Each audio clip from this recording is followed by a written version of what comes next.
Click subscribe to win this Dudek t-shirt. Extra large. Once we hit 1,500 subscribers, I'll send it out to one of the subscribers. Hey, hello everyone. Sean Simons, PPG Grandpa. Welcome to season 4, episode 196. Tonight we have Nathan James, going to be an amazing podcast tonight. Well, as always, right? It's always an amazing podcast. We are streaming live. All right, we are streaming live. We got 12 viewers right now. We are going to make sure that we have lots of questions for Nathan. But as always, we're going to quickly say hello to our panel. So let's start with Miss Linda. Welcome, Linda. Glad you are here. I see your background. You're always waving to us in your background. I know. I have my fancy background going tonight. My hand. There we go. So weird. You are fancy. I tell you, I get so excited about Monday nights. Thank you so much, chatters, viewers, listeners out there. Thanks for joining us tonight. It's going to be an awesome show. It's Monday night, the only place to be. And I'll just run through this really quickly. If you want to be a guest on my show, just go to paramotorusa.com, takes you right to my Facebook page and say, I want to be on your show. And I'll get you all set up. So don't be shy. You got anybody who wants to be a guest? Send them my way. So that's it. Sit back, enjoy the show. Excellent. Thank you so much, Miss Linda. We appreciate you so much. We also got Butch Fly from ppgbutch.com. What you doing, bud? Oh, not much. Just hanging out, watching my favorite show. Oh, I'll give you $1 later on for that one. All right, so we're cooking a turkey over here, so you'll see Butch leaving every once in a while to go check that. So anyways, okay. All right, well, that was quick. All right, so he's going to go check the turkey. Catch you later. All right, we also got Scuba Steve. Welcome, Scuba Steve. Always good to see you here, buddy. Hello, nice to be here. Got a cool guest on tonight, Mr. Nathan, and yeah, look forward to going through all that. And I want to see how far Will's going to push it. He's like, I fly year round. We're going to see about that. It starts getting really cold. I don't foresee any videos. He may show video of other people flying, but him, that's going to be the question. We'll find out here in just a minute. We go over to Will Fly. Now, you do a podcast too, don't you, Scuba? Yes, every Friday night, 8 to 10 Eastern Standard Time, which, this show, Sean goes by Central. I'm on Eastern Standard Time over here in Virginia neck of the woods. And it's mainly about vaping, to get people off cigarettes. But we also talk a lot about paramotors, because if you're a paramotor pilot, you're going to talk about paramotors. Just saying. It happens. For sure. It does happen. Well, glad that you're here, Scuba Steve. We definitely appreciate you. We also got Jim from Canada, with a cool Dudek hat that probably smells like maple syrup. How you doing, Jim? I'm doing really well. And yourself? Not too bad, buddy. Awesome. So glad to hear it. You run carepp.com. Tell us a little bit about that, since you are our official sponsor of the show. It's a printing company in which I can do all sorts of different printing for you, whatever you want. I can make it happen. And if you mention PPG Grandpa, you can get 10% off whatever you purchase. Tell us about those cool PPG calendars you got going on. Yeah, we got the PPG calendars. They are finalized. I haven't got any up on the website, but within the next couple days, well, I can't say for sure, but you can order right now. They're done. And but I just can't update the website for probably a week or two, unfortunately. But you can still order using the last one, ppgcalendar.com. And I won't change the prices until I get all the new imagery up on the website. So if you get it now, you get last year's price. Wow, you better go there quick. And what's the URL for that? It is ppgcalendar.com. All right. Thank you very much, Jim. I think that he'll have a scratch and sniff that smells like maple syrup. We don't know. Make sure you order over at ppgcalendar.com. We also got Will Fly from Will Fly PPG. What's up, big dog? Hey, how you doing? I'm having a good time watching the chat. People playing around with timing people out. Tony, He's just messing around with Angela. Hey, Angela. No, doing really good. I flew, I think about a week ago, and the colder it gets, the shorter my flights get time-wise. So yeah, in the middle of winter, I won't give up flying completely, Steve, but the time between flights is going to be, greater and greater. I'll be looking for those nice, warm winter days that are few and far between in North Carolina. But yeah, good to be here. Well, thank you so much for being here. We're going to be giving away something tonight. So make sure you @WillFly in the super chat. Let him know that you are here and you want to be on the spinny wheel, WILL, spinny wheel of winny things.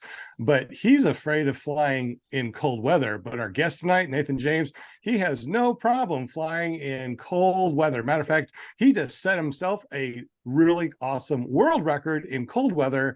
Welcome to the show, Nathan James. Thank you for having me on the show.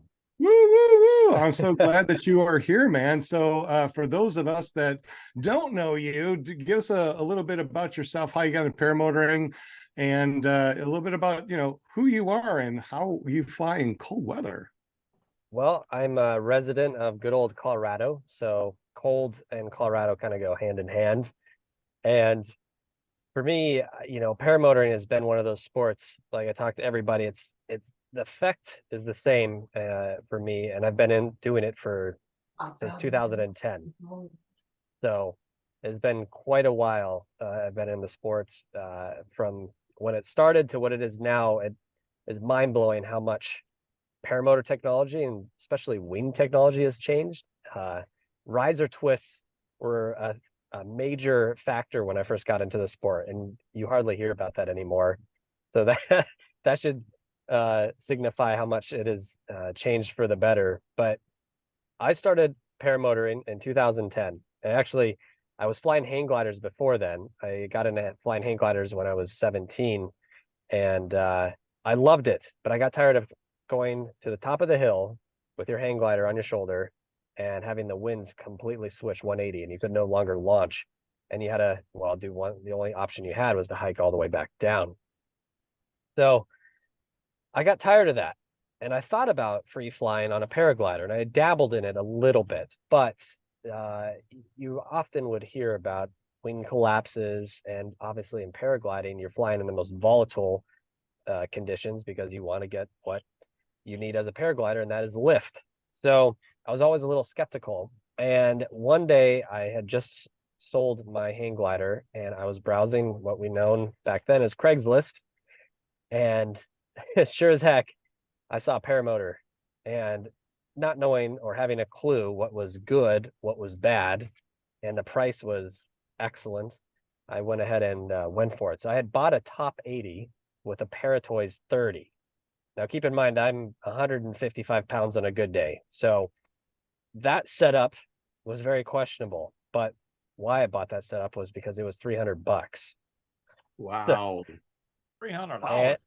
$300. The lady, her husband had passed away, not from an aviation related accident, but I believe he had another complications that he unfortunately did pass. And so she was just wanting to get rid of it. So I made her an offer and she said yes. And then next thing I know, I had this paramotor sitting in my garage. So not knowing what to do or how to do this, first thing I go to is, YouTube, because Colorado at the time really had no instructors in general. And so Don't sell my YouTube was gear for $300. yeah. YouTube was a very helpful segment, but I do have to give some credit where it's due. And as a man by the name of Mike Bennett, he was on this internet forum with a bunch of paramotor pilots, not Facebook, but it was like a Threads, if you remember the old Threads type communications. And I reached out and I said, I would like to fly, and I would rather get a couple of pointers before I send myself off this hill. And Mike Bennett was one of those guys that turned out to be an amazing mentor. And if it wasn't for him, I definitely think I would have had a lot more butt fan incidents into the ground.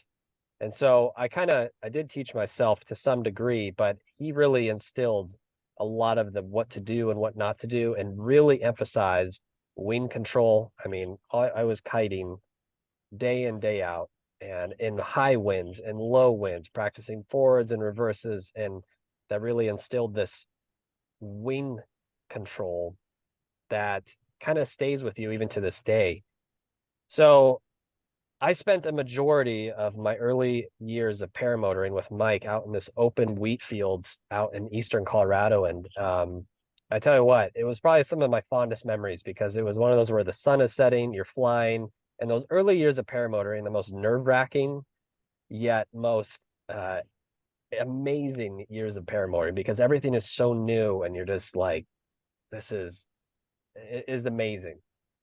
Right. And as it advanced, well, obviously this 30-meter wing had to go. I mean, in fact, I got a video where the winds were probably 20 knots. And my buddy Chris Montes was filming. I came in, landed, and you're dealing with a couch of a wing above you, and 20-knot winds. Well, that's going to, of course, turn into a land sail. And he's got an amazing video where I'm just scooting down the runway on my backside like it's a sailing ship. Wow. So I got rid of that. I went to a Mac pair of Velvet. If any of you know what that is, might have heard of it, might have not. It was a 23-meter. It was known as semi-reflex. This was state of the art at the time because reflex was a very new technology. Not a lot of people really were interested in reflex. They're very skeptical about it. Flew the Velvet for a little while. It was a great wing. Started getting into semi-acro with it, and eventually stretched to the A's on the leading edge. So I sold that, got sponsored by MacPair at the time, and they had just released the Kronos 19, which everybody, when you got into sub 20-meter size wings, and this would have been 2011, 2012, it was a big deal. And I flew my first air show on this wing. And I tell you what, semi-reflex and a hot 1 p.m. air show slot over a black runway really keeps things interesting. And I bet. And years, how young were you? I mean, because you're talking about 2011, even further back. How old were you when you started paramotoring? well, I'm 36 now, so I was just getting into it in my early 20s. And I wish. Okay. Yeah.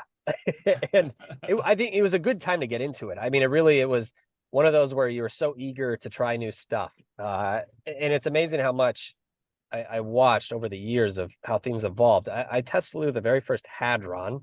So I made really good friends with a guy by the name of Pascal Valet. He's this French pylon racing pilot. He won the world championship multiple times in the 2010, 11, and I believe in 13. He might have been just in 2010, 11, but I got to know him really well at Beach Blast, and I ended up flying out to France and staying with him for an event known as Bass Ham, which some of you might remember it is this massive gathering of paramotor pilots in France, and is incredible. And I test flew all these wings and tried all these wings, and I tell you what, some of them were fantastic, others were defining moment of what I call Code Brown, because the early version of the Hadron, it was a very fast wing. But I tell you what, if you were on speed bar and you even remotely touched the brakes, it was an instantaneous frontal. And I found that out the hard way. And it was an absolute blast getting to know all these guys at like Dudek and all the European pilots, because in my opinion, American paramotor pilots, we're a really special group of guys. But then when you go fly with the Europeans, you're like, wow, these guys are like next level. They take it so seriously, especially from a competitive side. And they're trying everything to get that last second around pylon racing. And, when you try to learn their methods and their training and even just any advice that they have, I try to take it all in. And it kind of pushes you to be a better pilot in a lot of ways. And so I over the years, I was flying for MacPara. I left them after my first year flying air shows. And my second year of flying air shows, I was introduced to a wing, thanks to Chris Montes. known as the Paramania GTR. And I would say out of all the wings that I've ever flown, that is hands down my favorite wing for a multitude of reasons. It's probably the only wing that has kept me out of the hospital because of how stable it is. I flew more questionable conditions in that wing, and we're talking Chris Montes and I were flying the Florida Keys, and we were crossing a section of Marathon Island flying north, and the winds were horrendous. And he was on a GTR, I was on a GTR, and I look back at some of those videos, and the trees were just, they were sideways. I mean, I don't even know what they were gusting to. And if I tell you what, the designers over at Paramania, when that wing came out in 2012, that whole manufacturer, the team, Mike Campbell Jones and Pascal Campbell Jones, that whole group, it was probably one of the most pivotal points for me in my paramotor career because of how much that wing changed my perception of midday flying. We often would paramotoring or early morning or evening because obviously that's the least volatile when it comes to air conditions and the smoothest of the air. And that's a wonderful thing. But for us, we didn't always have that luxury, especially with flying air shows. We were given 1 p.m., 2 p.m. slots, whereas 85, 90 degrees out, and they're wanting us to do barrel rolls and acro over a hot runway.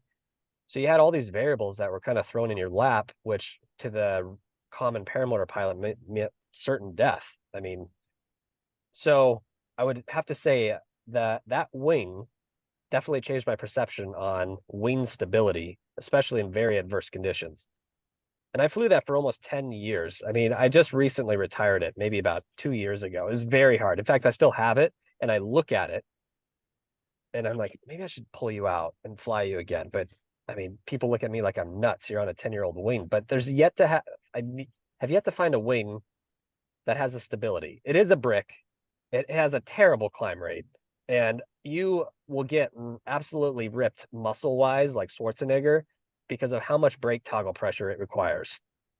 So there's a catch-22 with all that. But I tell you what, if there's one wing that I look back in all the years of flying paramotors, it's that GTR that really just saved my butt in a lot of scenarios with flying. And so I'm on a Gin Carve 18 now, which has, I would say it's like the little brother of the GTR. It definitely has attributes that are very similar to the GTR. And for me, I like that. Is it the GTR?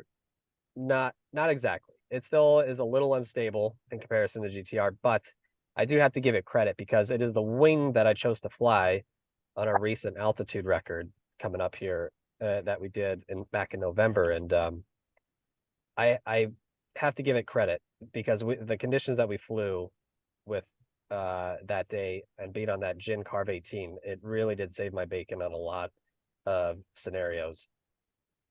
So a lot of people are wondering, well, what made you want to get into trying to set a world altitude record? And this has been like an uphill battle since I would say 2011. I originally wanted to set an altitude record in about 2011. I started thinking about it. 2012, I was getting serious about it because I'm in Colorado. We're, by default, a mile high, and we have the highest airport in North America, which is in Leadville, Colorado. And I was going back and forth. Bear Grylls at the time had set this altitude record, and it was unofficially because of, I think, some instrumentation issues. I don't know the full context of what the reason was, but he had set it in 2007. So he was like this pinnacle of what to beat or even attempt to beat. I mean, you think about it, his unofficially was 29,000 feet. And I mean, that's mind boggling. What helped is he had set it at Everest Base Camp. So his starting altitude was nearly 19 or 18,000 feet. And so that definitely got him some brownie points when it came to an altitude starting point. The next crazy part that still blows my mind to this day, and I'm actually pretty good friends with him, and we talk about the setup that he was running. In the year 2007, he was running a Parajet frame, and the motor he was running was a Rotron rotary. Now, to make things even more nutty with the setup was supercharged. So his output at the prop hub was almost 100 horsepower, Wow. and the weight with the fuel tank was 128 pounds. What, So 128 pounds paramotor? yes, Foot and launch. Wow. foot launch at Everest Base Camp with all your cold weather winter gear and your oxygen, and who knows the winds that he was dealing with when Do you it know came what- to. Do you know what wing size he had by any chance? He was on a 20. Him and I were just talking about this a few months back, and I'll have to look back through the messages of what he's saying. I swear it was probably about a 26 or 28 meter wing. I mean, it wasn't massive, but you're also considering this was in 2007, so a 28 meter wing, I can't imagine that's had to been like a mattress in the air. I mean, Yeah. it did. You look at what he was running, and so I took a lot of notes from him when it came to what to do, how to beat it, and that was a very high goal to reach. And it took 10 years later when I got actually really serious about it, and even looking back at the altitude that I wanted to reach, he was definitely an influential part of trying to set an altitude record. And more so, I wanted, you look at the FAI, which if some of you are wondering what the FAI is, they're this board of record keeping. They trump Guinness Book of World Records. They're up here, Guinness is down here. Wow. They approve and disapprove every aviation record known to man. Felix Baumgartner's space skydive, Joe Kittinger's space skydive, the Wright brothers, initially set records with the FAI, Charles Lindbergh, Chuck Yeager. So you can literally pull up every record and it is ratified by the FAI. Wow. So they're a big deal. The loops and the routes that you have to take to get a record approved is nuts. And what I mean by that is it's not just, hey, I'm going to set this record and I do it. I did it officially. And I think that's where a lot of attempts to set a record kind of fail. And it's not even the actual flight itself. It's getting everything and all your ducks in a row with the FAI to have that record happen. A good example of that is the distance record on a paramotor, Laurie Kadakis. Yes. Where is it? Never happened according to FAI. And yet he probably did the entire thing by textbook, but there was probably one discrepancy that happened, wasn't there? Yeah, I asked them about 2 months ago, and they haven't come back to me why it didn't get approved. And for me, when I started looking into this in 2011, the process. So here's how it lays out. You have to have 2 sealed altimeters. You have to have an FAI observer in person that has to remove the altimeter from your aircraft and put it on your aircraft before the takeoff and after the landing. You have to return back to the same area that you took off from. And the systems that you're using when it comes to altimeters have to be calibrated with calibration certificates. They have to be approved by the FAI. And when all that's said and done, then you have to go through the paperwork of actually getting the record that you want to set established and sanctioned. And that means sanctioning means that, hey, I'm going to set this record. Nobody else can attempt this. And my name is on the radar of the FAI, knowing that I'm going to try to do this record. So I got kind of, I wouldn't say bored, but I no longer wanted to pursue an altitude record because Ramon Morales had officially set the altitude record, which, by the way, he's an amazing pilot. I was hanging with him in Egypt in the World Pylon Racing Championships in 2017. And that guy, I don't even know how old he is. I'm going to throw out a number and it'd be nice, maybe 45. He's probably older than that. Has like an 18-year-old body with this like expert paramotor pilot that's been flying for 30 years mentality. I mean, he's incredible pilot, and his drive to set records is mind-boggling. So he had officially set it not too long ago at 24,000 feet, and that was ratified by the FAI. So if you look him up and you look up altitude records, there he is. He's set a multitude. So the part that bothered me maybe about 2 years ago is when you look at records, there was no American flags on anything paramotor wise. You know, you had Ryan Shaw that was setting a couple of records back in mid 2015, 2014, which another phenomenal pilot. And then all of a sudden it just went crickets. And for like nearly the last 8 years, there's been not one real American flag put on the record books. And that bothered me. And so I was a year ago in Atlanta, Georgia, flying with Bear Grylls. He was on set doing the show, and I was out there hanging with him. And we were out flying at this random location in Atlanta. And we were talking about setting records, and I was asking him a couple of questions about his Everest trip. And I said, you know, we need more American flags. And then his exact words like, stop talking and just go do it. Stop being a pussy and just go do this record. And he was just straight to the point. And I thought about him like, I need to set this. I need to do something to put an American flag. So I went down this wormhole for the last 8 months of what could I do? Could I do this? And originally, the record that I wanted to break was with my girlfriend, and that was the tandem trike altitude record, which has been held by Hungary the last 20 years.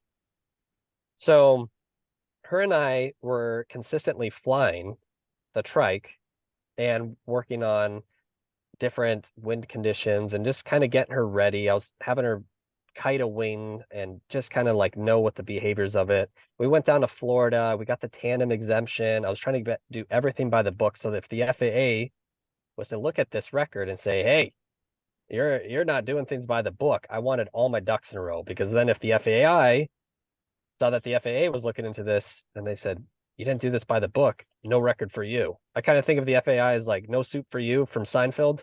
You know, be real tread very lightly with them. And so her and I were getting ready to set this tandem altitude record to beat Hungary. And then Art, who works for the NAA, who oversees all the records on the US side, he's out of Washington, D.C. He sent me a message one day and he said, you know, there's not a single record set for electric paramotor. And then this like light just like turned on in my head. I'm like, electric paramotor? I mean, we've all briefly heard about electric, but we've kind of like brushed it off our shoulders like, nah, there's the battery technology isn't there yet. We're never gonna, it's gonna be another 5-10 years before it's actually a good system to fly. And then it's weird how like all the puzzle pieces kind of fall into your lap and in the correct order.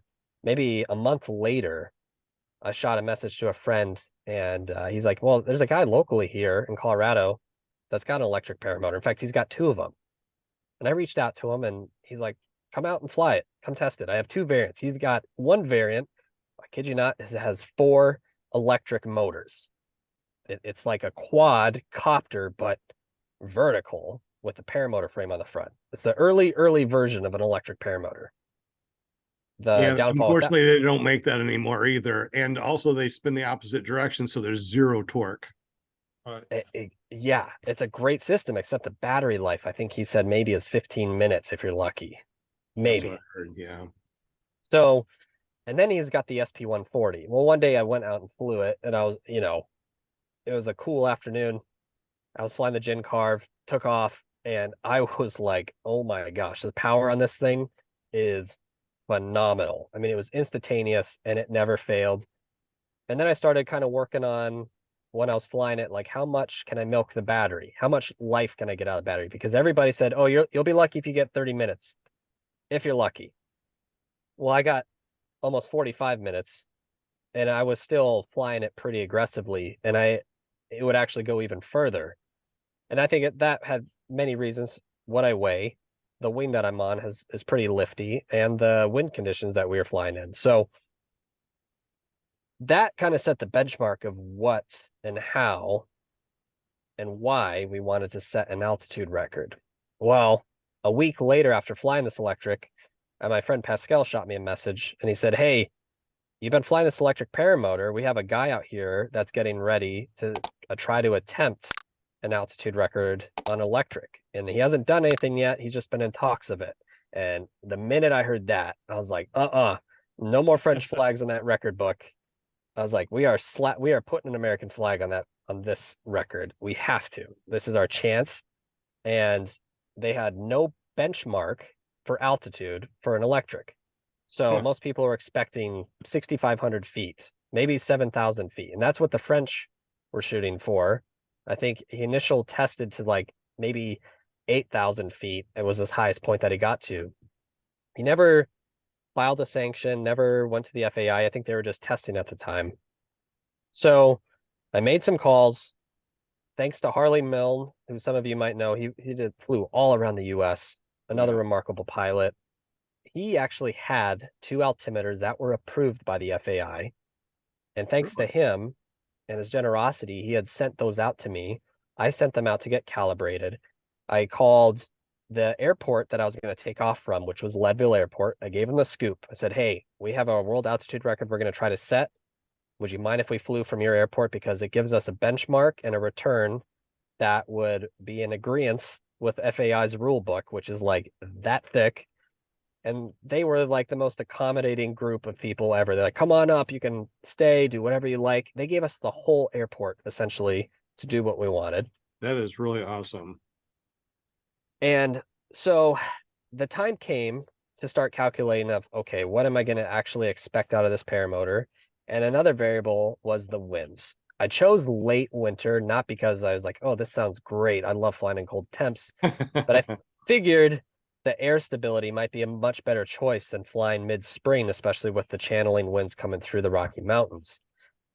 Regardless of what my thought process on that and actually doing research on mountain flying, which in general aviation, mountain flying is something you got to really respect. In fact, I fly over the Rocky Mountains a lot in a general aviation aircraft, usually Moonies or Pipers, a couple of Saratogas. Those are like usually the main aircraft. And it doesn't matter how much horsepower you have. I have been in a Keen Air with a pilot and myself, and we were en route to Aspen, and we were in sync. And you're talking 1,100 horsepower on each side, and we were still in sync, even at wide open Really? throttle. So mountain flying and winds, they don't care what you're running. They don't care what you're flying. If you don't respect it, it will kill you, and it will kill you fast. Yeah. And with a fabric wing and altitude that is very unforgiving, definitely made me reconsider a lot of variables of, is this worth it? Do I want to do this? What's the outcome? Is this even a probable attempt? And we did more research. We realized that there were, on the mornings, the winds were very favorable on the ground. They were never favorable at winds aloft altitudes, meaning anything above 10, 11, 12, 18,000 feet, they were still pretty strong. It was very important to us.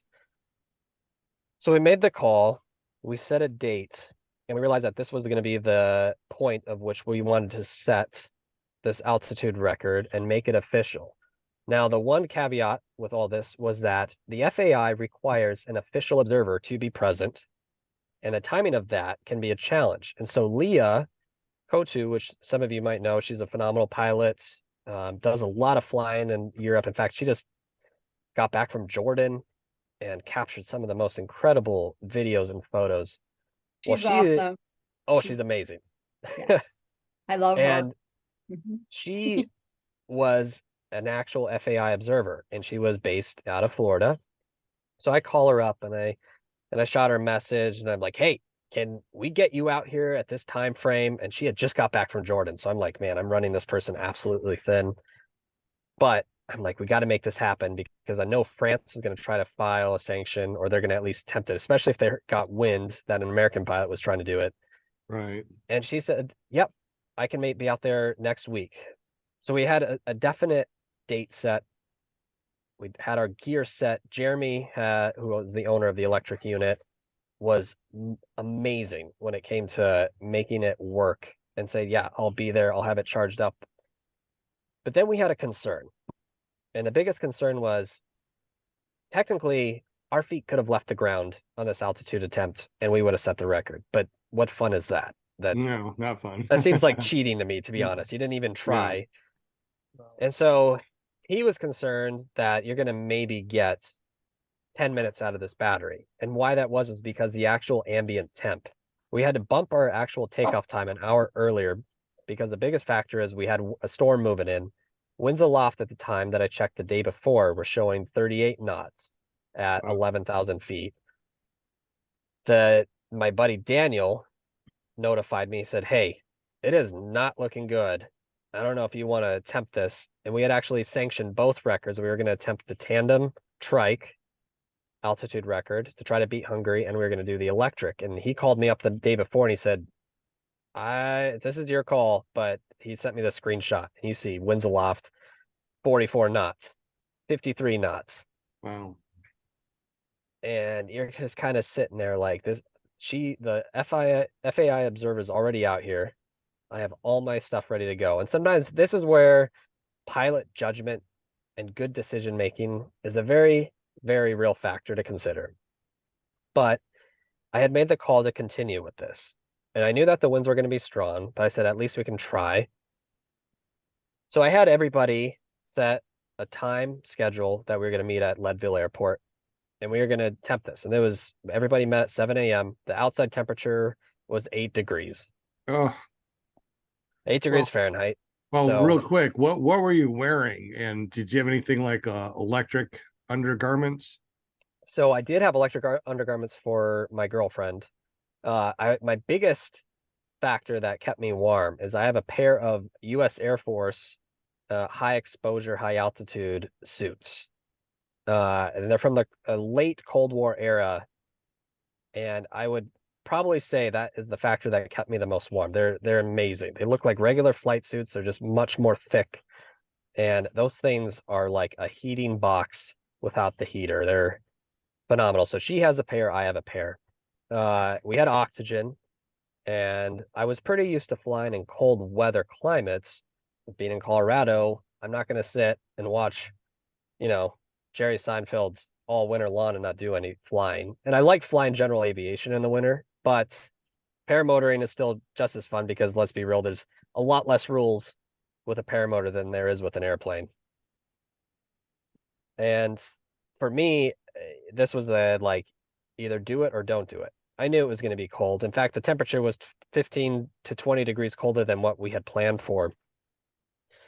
So the gear I was using was my typical flight helmet that I always use, this Air Force cold weather suit, and I had a multitude of layers underneath. Shoe-wise, I was just wearing a regular pair of hiking boots, but I double insulated them. Gloves, I could have made better decisions with my gloves, and we'll get into more detail about that with an incident that happened on this flight that almost cut it short because of not choosing the right gloves. Everybody shows up. The winds were actually quite amazing on the ground. They were maybe 3 to 5 knots. The news crew had got wind of this record attempt, and they showed up, and I'm like, man, this is gonna be the one time that I end up in a ponderosa pine tree in my paramotor, and they're gonna be Sure. filming. Because you always see that. You always will see, like, who's this guy stuck in the trees, and there's like 6 news crew all below just filming above, watching the guy. I'm like, this is gonna be me, I know it. And so we all get set up, and we were talking about, all right, temperatures are going to be a big factor with this electric paramotor. Electric and cold temps never work great, especially with a battery type known as lithium ion. Lithium polymer handles cold temperatures a little bit better, not much better, but lithium ion just doesn't agree with cold temps. And that really...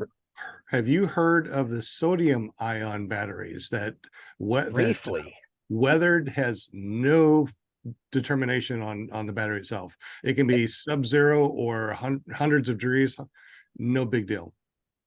Sodium ion, it's one of the cheapest ones to do because it is sodium. Yeah. And is it volatile like lithium polymer? It isn't. No, it's just, oh my gosh, it's just like regular salt. I mean, it's just so cheap. So that's going to be taking over the world here in the next 5 years, I bet. That could be an absolute game changer because, Jeremy was concerned, who owned the electric. I was concerned. We're going to maybe get 5 to 10 minutes if we're lucky. Temperatures at winds aloft had predicted -8 at my initial starting altitude, and my ended goal on the electric was 13,000 feet. It doesn't sound super high, but from an electric standpoint, we were nearly going 3 times higher than what the French were doing. And that kind of set this benchmark goal that 13,000 feet was our goal in the electric. And with the temperatures where they were, the winds where they were, I was not super confident that we were going to get there. The temperature was the biggest factor. At the altitude that I wanted to get to, it was -11 Fahrenheit with the wind chill making it even worse. So we were concerned. We were like, well, if my feet leave the ground, we set the record, but that just doesn't feel right. I want to see how high we can truly get this. So then you kind of go through this calculation. Typical people would say, well, you're trying to get to the highest altitude. Why don't you just go wide open throttle? Set it. You're good. Well, batteries don't always like wide open throttle. You'll get 100% power up until you consume the battery, but that doesn't mean that's the most efficient way to do things.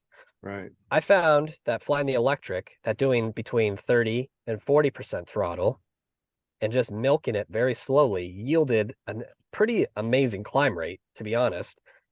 0 altitude loss reduction, whereas like if you're in a typical aircraft engine, you'd have to be tuning it the higher you go, and you would still lose power per 1,000 feet.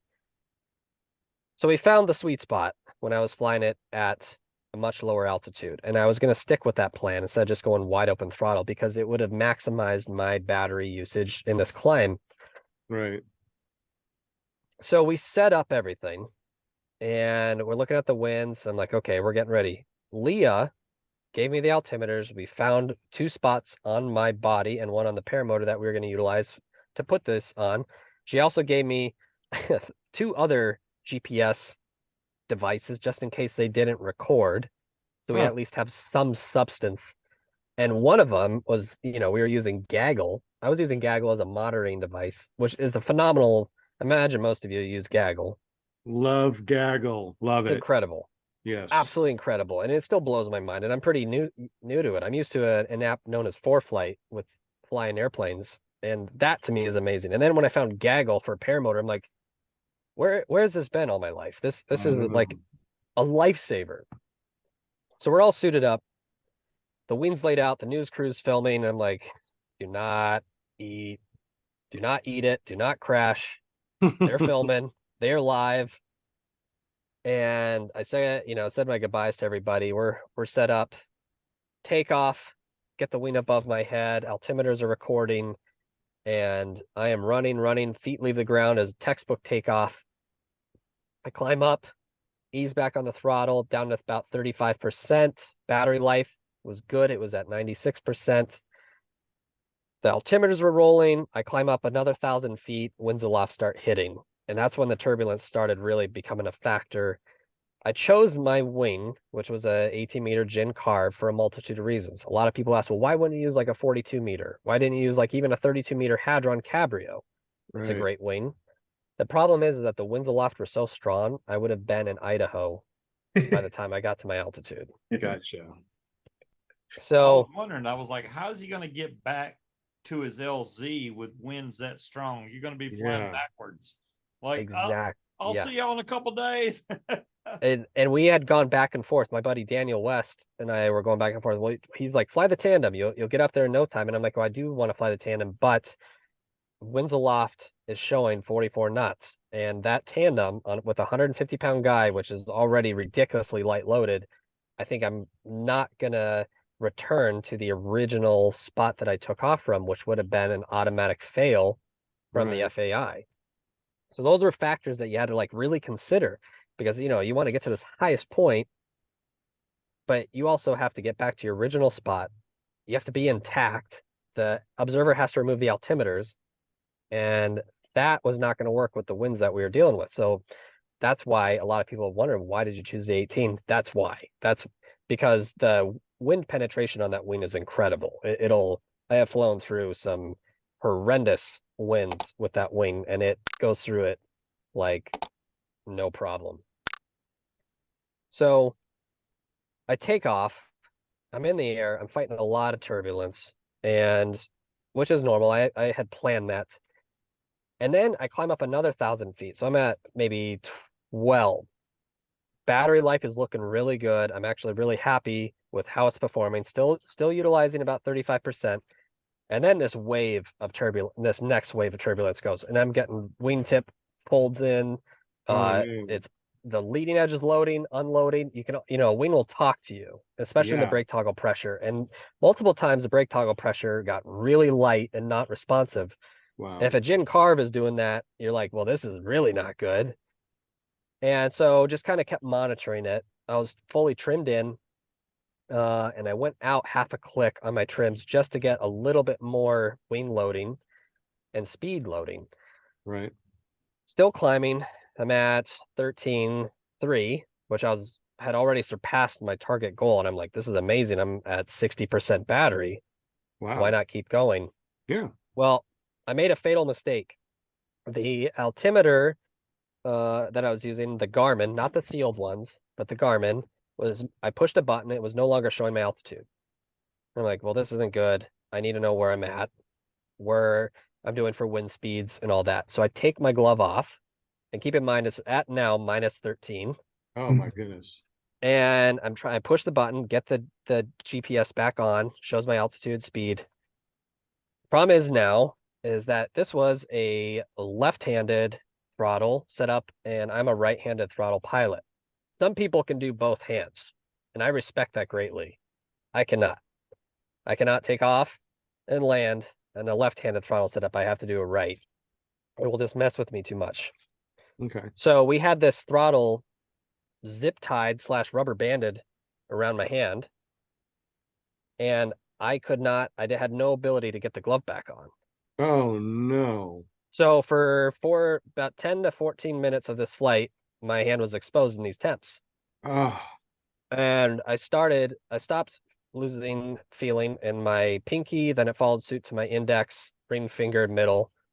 And finally, because I can't do this anymore, so I took my oxygen / mask covering off, and I bit my glove and got it back on. Okay. Well, in that process, even though I'm in a climb, I'm still establishing my climb, I had hit the power cut on the paramotor.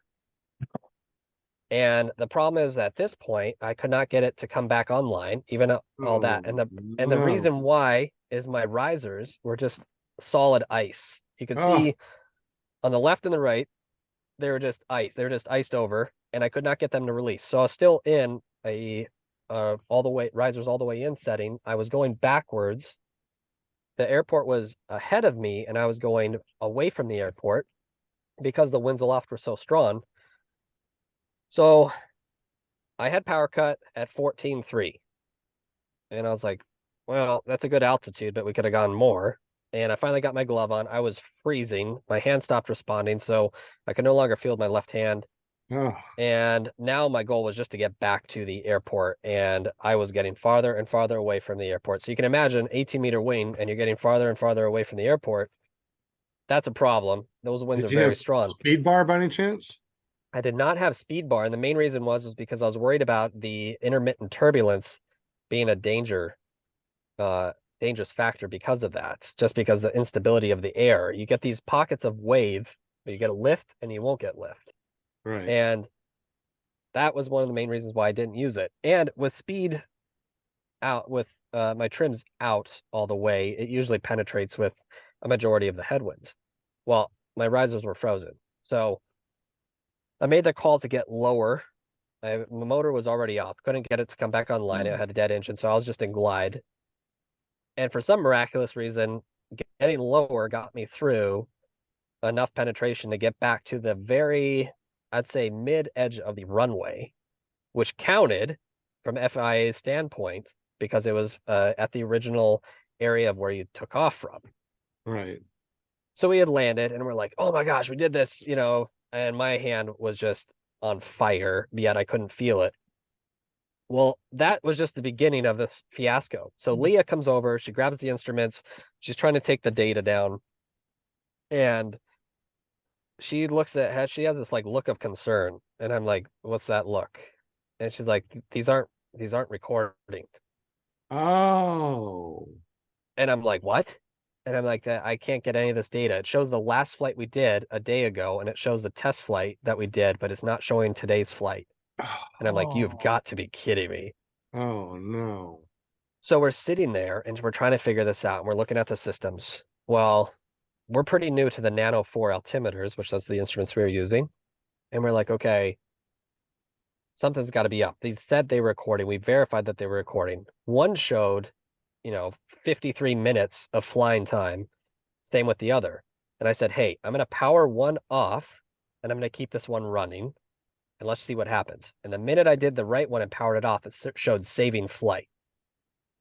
So that meant that it was recording that whole time, but I was still super skeptical. I was like, there's no way I'm going to walk away from here and not have verified that this recorded it. So I told Jeremy, like, hey, fire up the paramotor or plug the electric in, charge it. I'm going to go back up. And I still couldn't feel my left hand. It was still completely numb. In between that, Stevie is my girlfriend and she's my student.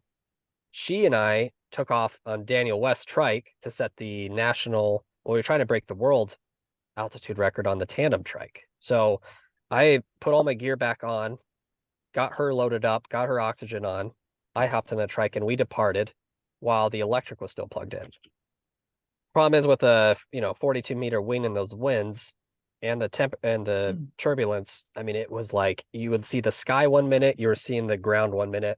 And I was fighting it. And she is such a trooper because the conditions that we were in, the temperatures that we were in, and just the roughness of the air, she just said, keep going. And I'm like, I'm making a call on this. This is so rough. Like the fact that you're saying keep going, I'm like, you have guts. And she really is an absolute saint when it comes to pushing the limits. So we made the call after climbing up to our altitude, and I think we hit right at 12 something, which didn't ultimately surpass the original tandem record, which is currently at 15,000 feet. But we had set the national record on that one, and we came back and landed, and that went great. Jeremy comes walking back with the electric, and he says, I only got 70% charge on this. I don't know what it's going to do. And I'm like, we got to go for it. And I kept one recorder still recording. By now it's showing 2.5 hours of flying time. And the other one I'd turn off and turn it back on. And so we'd have two variables in case one recorded and one didn't. Hence why you have two altimeters. So I get strapped on. I'm absolutely exhausted just from landing, not 15 minutes before that. And I get the wind set up. The wind started picking up, which we were warned about.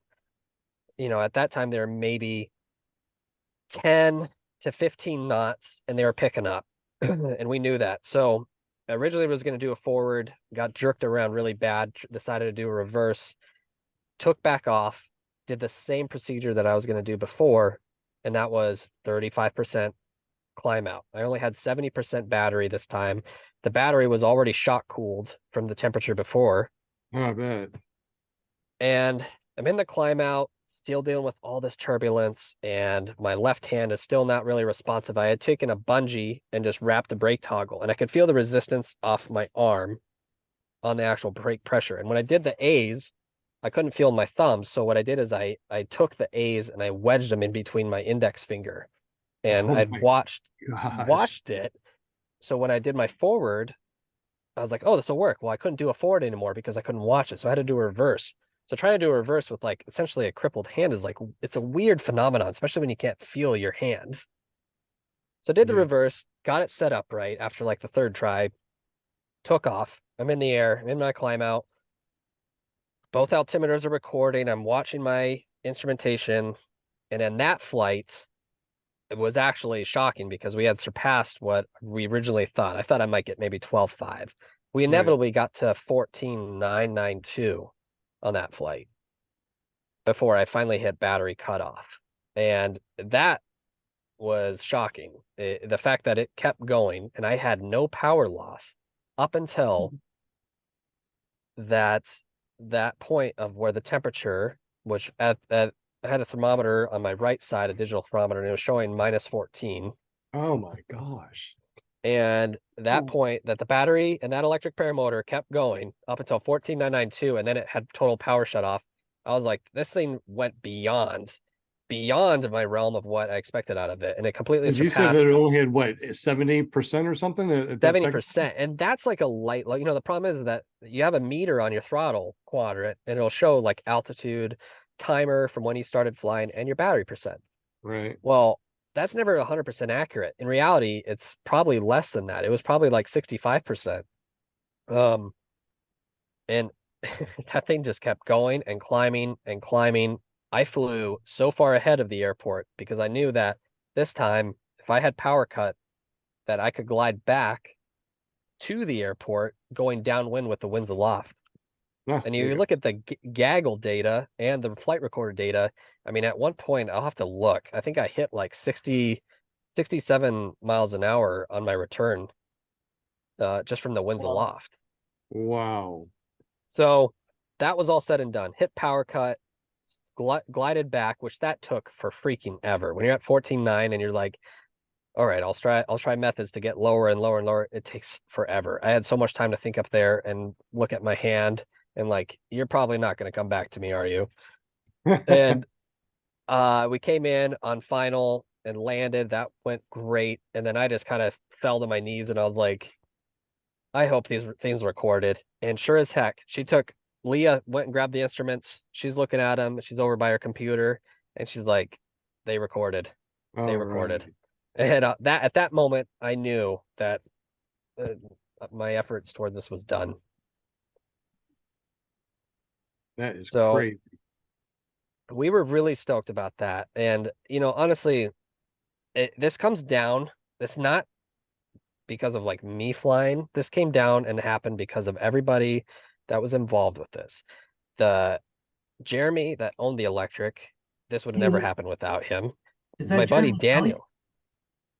Jeremy, he lives in Colorado. I don't think he's on social media. He's on, Jeremy Kelly. Yeah. yeah. He's not. He's an amazing guy. I mean, just like always willing to help. Like, try this, try flying this. This would never happen without him.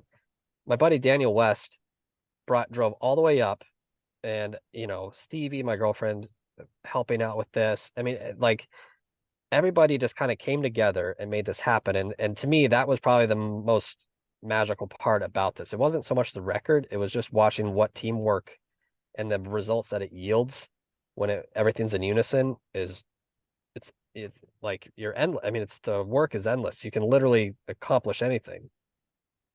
So we sent the record data in. I filled out a bunch of paperwork and I waited till I got that confirmation email from Art because I'm like, watch. Leah even told me, it's like, hey, I know you're excited. I'm excited too, but don't count your eggs before they hatch, or don't count your chickens before they hatch, sort of thing, because we still had to submit all the data. We still had to get a verification that this data was good, that they accepted the record, etc. And then maybe 4 days later, I got an email from Art and he said, it looks good. I just submitted it to the FAI. It's official. That is incredible.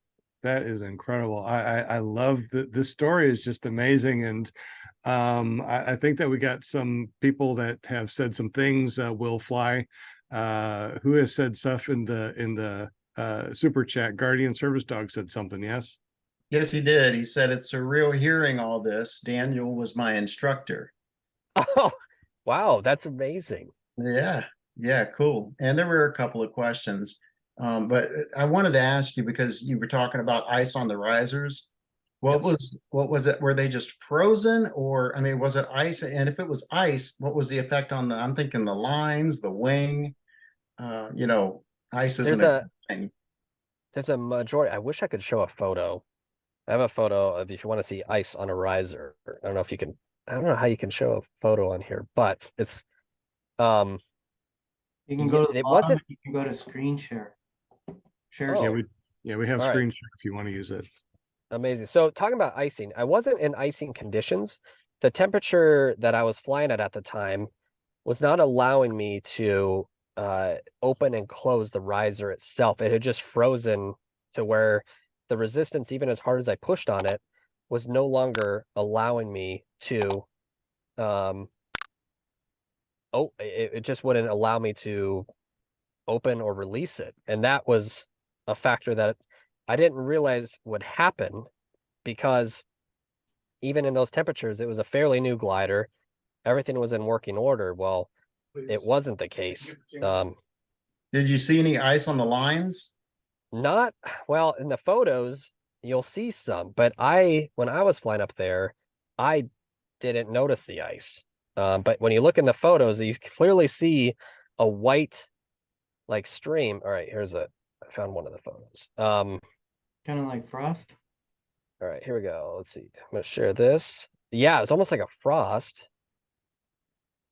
I mean, a good bump, the wing would just shatter into a million pieces is what it would feel like. Oh, wow. Yeah, man. goodness. There's got to be ice on the Wow. lines. Frozen eyebrows. That's all. Hey, we got the Yeah. same. Yeah, I look like Santa Claus. That is a cool, I mean, that's a cool picture that It wow. a cool picture. So did That the thought is cross your cool. mind at all about the smooth airflow over the wing? I mean, did you think about that possibly? So I have flown in some like severe icing, especially this photo that you're seeing right here. That was probably the most severe icing that I've ever dealt with, primarily because we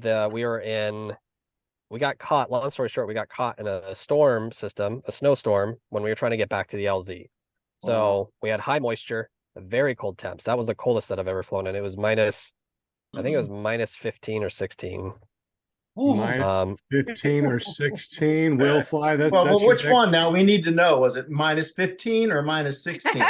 What would get you up in the air sooner? Probably the 15, but yeah.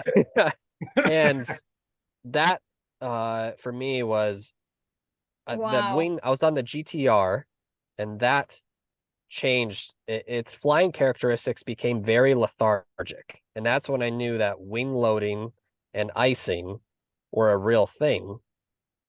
So that's real quick too on that wing that you're flying. Did it have the holes in the trailing edge, like the 2.0 buttholes, or did it have like the Velcro on the edge it butthole? had the 2.0 buttholes. So Okay.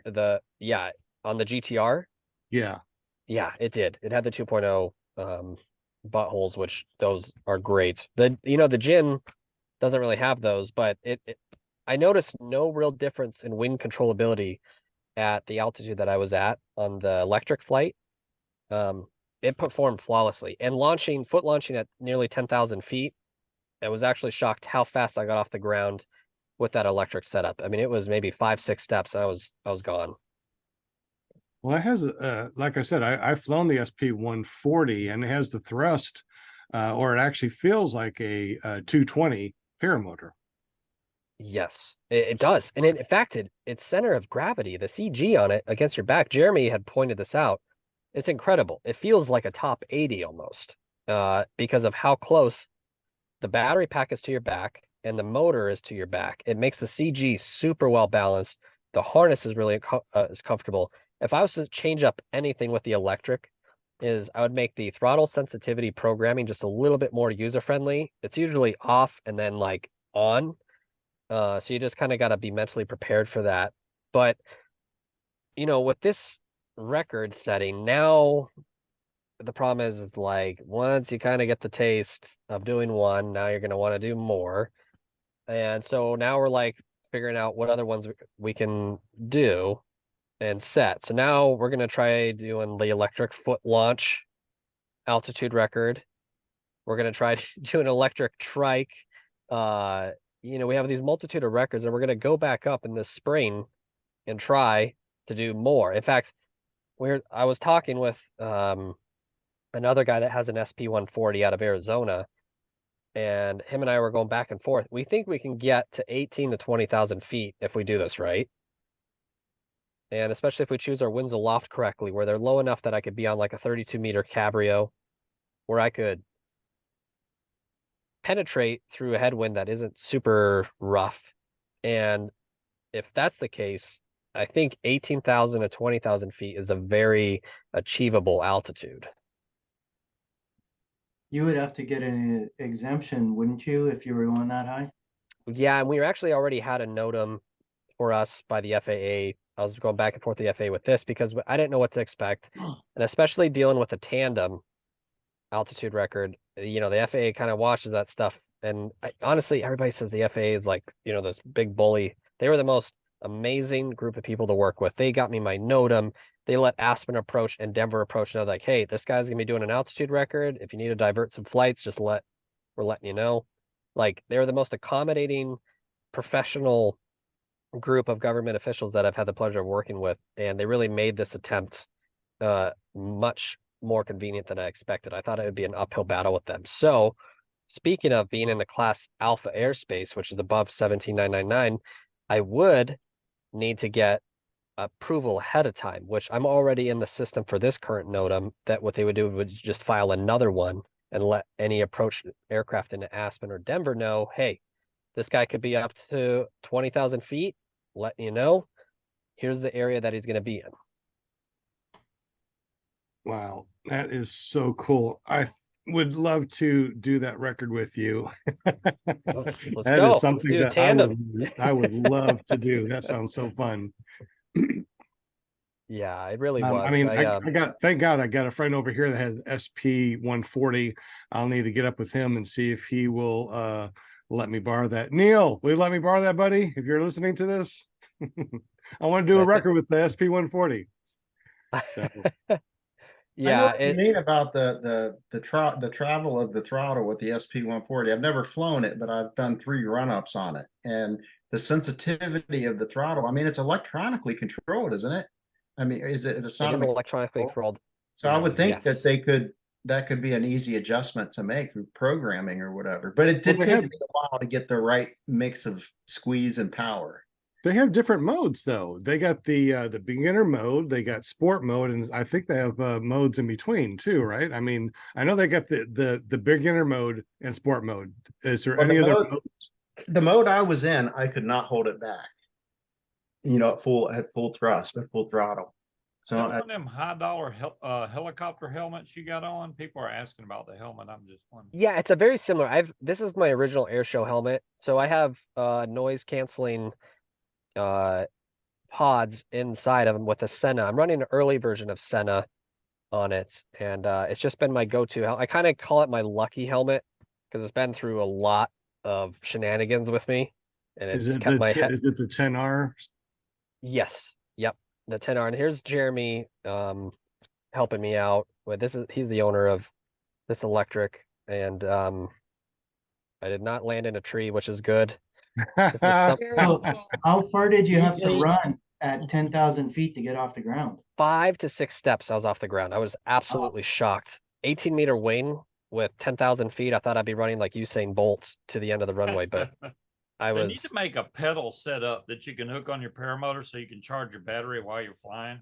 Just keep pedaling your feet while you're in the There air. you go. Yes. Charge the battery back up because I There know was- solar would do it. So There was a question about the battery pack. Will, which was the question about the battery pack and swapping them out? could you use extra batteries? This is from Tony Marzano. Could you use extra batteries as you go higher and then cut away the old ones like NASA? Well, at I mean, I would picture right there. I would love to jettison a pair of batteries just to say that I did that. I think that would be an amazing thing. We're thinking on our next try that we're going to use it was mentioned here earlier, a jacket system to insulate the battery and to utilize a charge system that is up until the point that we actually take off. We actually had a time frame between when the battery is unplugged to the point that I took off. That was enough that battery dropped down to about 90 to 80%. Because when it sits, it's going to lose some degree of chargeability or sustained charge. And I think if we was to do this any differently, a jacket for the battery, a 32-meter cabrio, 100% charge up until the last 30 seconds to 45 seconds of taking off, and resume the same climb out ratio and flight plan that I did. I really think, 18 would be easily achievable. And I think if the winds are smooth enough, 20,000 would be achievable. And 20,000 an electric paramotor, like I hate to say that, but I think it might give the French a run for their money. I mean, when they were trying to do 8,000 feet, that was a big deal. And then we did 14.9. It's like, well, they're probably tossing some baguettes somewhere. They're probably mad about that. And now this, 14.9 is established. If we can get to 18 to 20, I mean, that might be another American flag on the board, which at the end of the day, that's all I wanted was to put American flag on that board to show that us American pilots still got it. You Yeah, did. and look, and if you look at that picture right now, that little round thing on the very back, that's the motor. That big long thing right up against the back, that huge thing, that is the big battery pack. So it's very possible you could, in series, put another battery pack strapped to the front of you, right, to balance Correct. it, and put it in series and have 2 battery packs. But those battery packs are $2,200, I think. They're not Yeah, cheap. or quick They're disconnect heavy. where you could unplug one battery, plug in the second one, and then to jettison it, you could have like a reserve on the other battery and just chunk it, and then the reserve would pop and it would float down. That thing Correct. that has to slide in from the top. So to actually Right. do it, you'd have to somehow figure To out a way of, Answer your question, the battery cannot be jettisoned. well, not the way that it's set up right now. You would have It to, cannot be, in order to attempt that record, you would fail. It would not be accepted. Oh, you He- got to keep He it actually on has you. a valid point on that. Yeah, you got to land with what you take off with, I believe. Is what Exactly. that's what you meant by you have to land intact. Okay. I was wondering when you said you have to land intact. I was like, well, yeah, I wouldn't want to land without a Not intact. I thought I saw someone that actually hooked up both batteries to that at the same time. So I thought I'd seen that done before. That would be allowed. You could, as long as you went up with them and you came down with them, it would be fine. Yeah, I I don't probably have to even run it think in he needs series, put it on like a front mount reserve, which reminds me, what kind of reserve did you have, and how many reserves did you carry with you? The magical answer to that is 0 Because of the weight. Ooh. because of the weight. So having Yep. another big battery pack in front would be difficult. Well, I would, if I could have a secondary battery pack up front, I would, in fact, I would do that in a second. I could do a front mount container, and I just have to Right. run the wires in parallel to the back. In fact, that's a very good idea because that would yield, I mean, you're talking But you another, got so close Yeah. with just a single battery. I really don't think you need a second one. You just need to keep that one that you have warm, and you'll make that goal that you. I mean, 18, Well, he wouldn't have to 20,000. baby going up slow. He could full Oh, yeah, throttle he could- get up he could there bump as it. quick as he could. I mean, Yep. it could be a world record height and time. So it could be like, hey, I made it up in 10 minutes to 18 or 20,000 feet, with electric paramotor. How cool would that be? So you'd have 2 different records, your altitude and the time to get there. Yeah. Now the one I saw 2 though, more flags. the first battery was mounted like it normally is, and the second battery was like underneath it at an on its side. Really? Do you have a Uh-huh. picture of that? Dennis Lotiev, I can never pronounce his last name. He's the one that did it. He's an engineer. Okay. We might need to get up with him. I can see, yeah. But Be a he's got heavy that same takeoff, one. but if he could get in the air with it, shoot. Well, he took off with at 10, what did you say, 10,000 feet in 5 Correct. steps. So I He mean, was that's at- incredible. he was the one at Sean, he was the one at in the mountains. Dang it. Moonshiners. Gotcha. Yeah, he was the guy with the electric paramotor there. Had the Oh, okay. bus. Nathan, you Okay. must have had, well, you said you took off in a reverse, right? So you must have had a decent wind to get up. Yeah, so the first flight I did a forward because the winds are phenomenal. They're maybe 3 knots. The last flight, they were ranging from 10 to 15 knots. I think when I initially took off, it was like right around 15. It was pretty strong, and I was off the ground in no time. And then at that flight, the winds aloft at 14 were about 46 knots. Okay. Real quick, guys, it's after 8 o'clock. It's almost 8:15. We've been yapping for an hour and 15 minutes. Real quick, are you still good to go? Laptop still good with battery? Nathan? Let's see, mine is getting low. Unfortunately, I don't have my plug-in with me. Go figure, we're talking about electric. Oh no. Okay. But I have a little bit of time left. I can answer any questions or You still have and- your top 80. No, it's funny. My top 80 was my first setup. I loved it. Absolutely bulletproof engine. Climb rate was marginal, but the fuel consumption made up for the marginal climb rate. I loved that unit. It was the most headache-free unit. Then I had a Corsair 172 on a Kangook, which honestly the Kangook is a phenomenal unit. And the Corsair at the time made marginally good power. It had electric start, which is a plus. I sold that.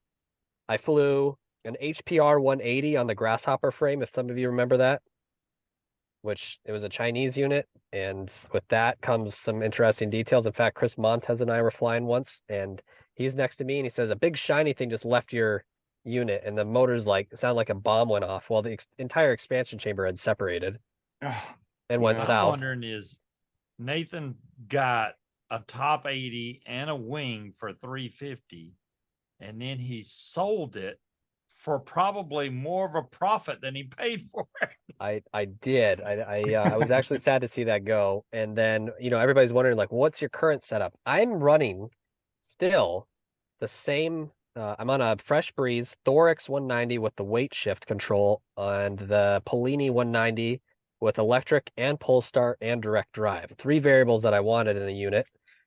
I got that in 2015, and I have maybe 330 hours on that, and all I've done is a carb rebuild kit.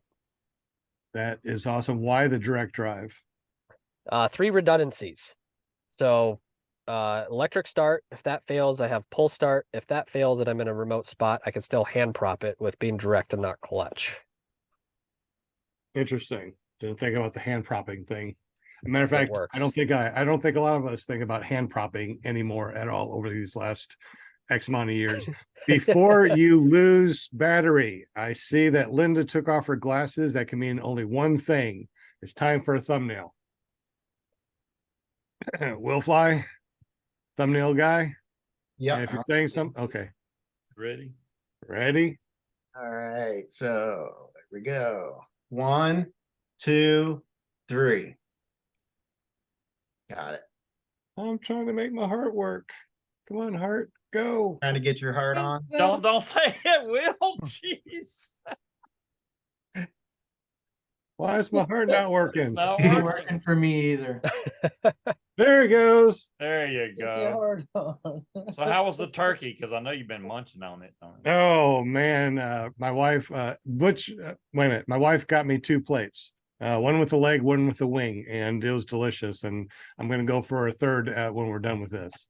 Okay. Then you're gonna need a nap. Well, yeah, look at the time, right? Yeah. So any other Okay. questions from the panel or super chat before Nathan's battery goes bye-bye? So what are you going for next for records? Or your So my girlfriend and I are gonna reattempt the tandem trike altitude record. We really want to beat Hungary. And then we're gonna try to do the tandem electric foot launch. Nobody's really established that yet, and I think we can knock that one out.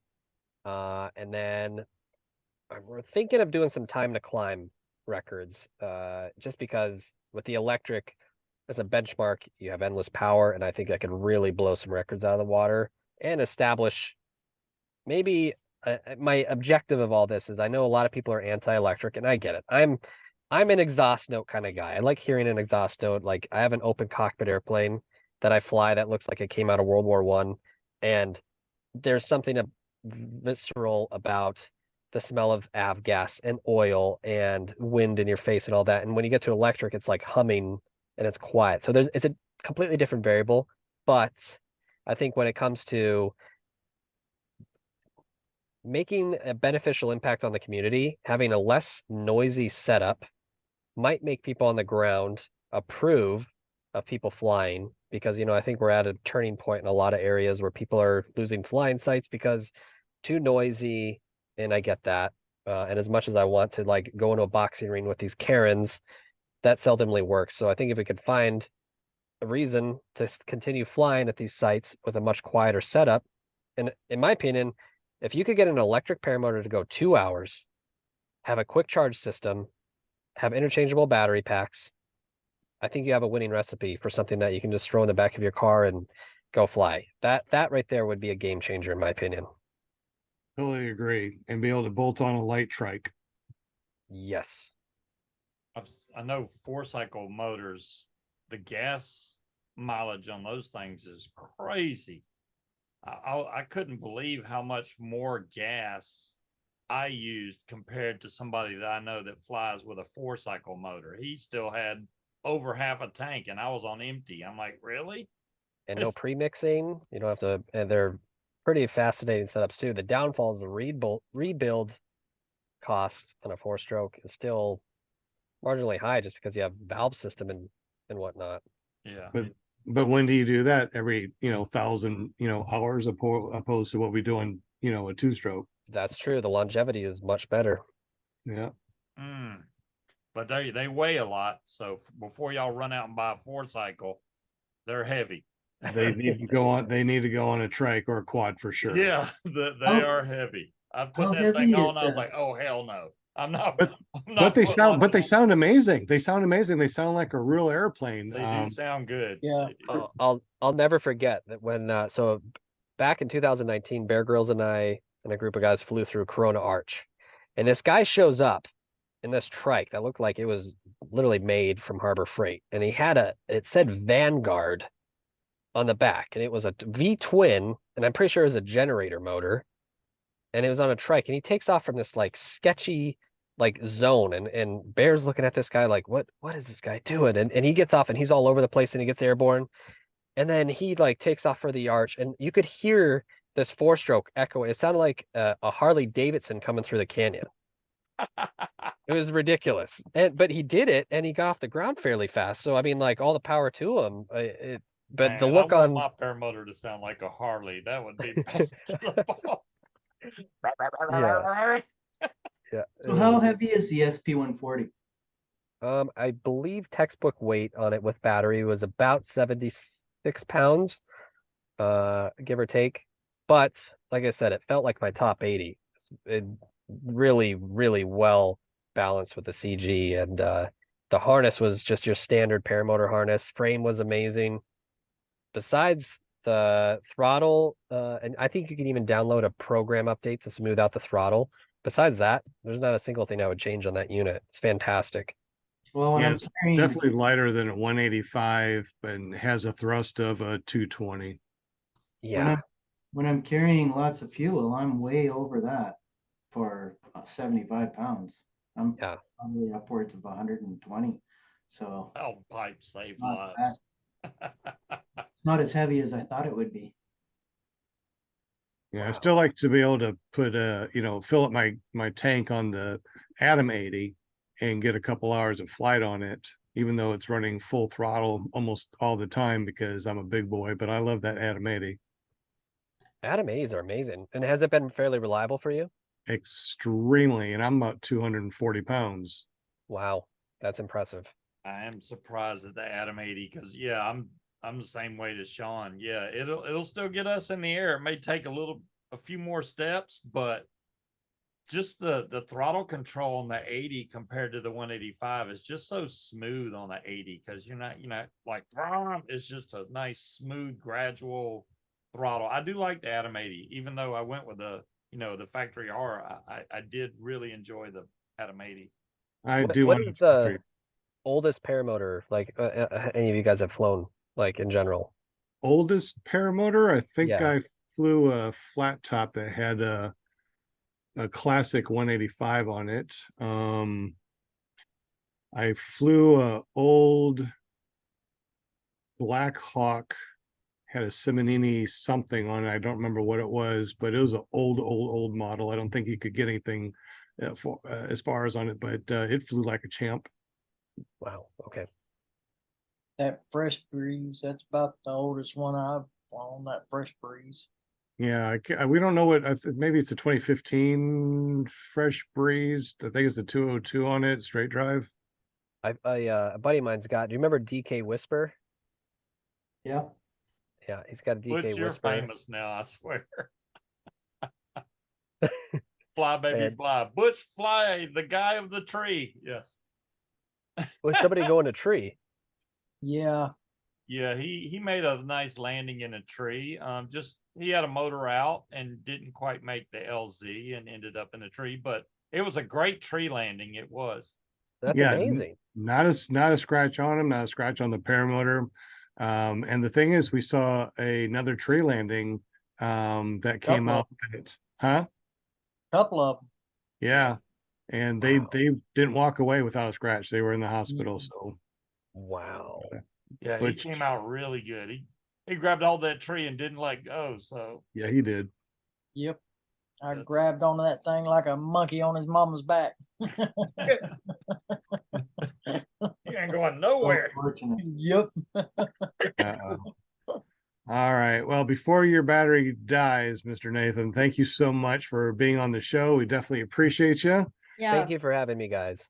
I really Thank you for appreciate your it. Yeah, service, great. Nathan. Great Yeah. story. I love hearing that. That was awesome. It's Yeah, great it to was know a you pleasure, guys, man. and I look forward to watching more of your guys' episodes. This is a great system you have.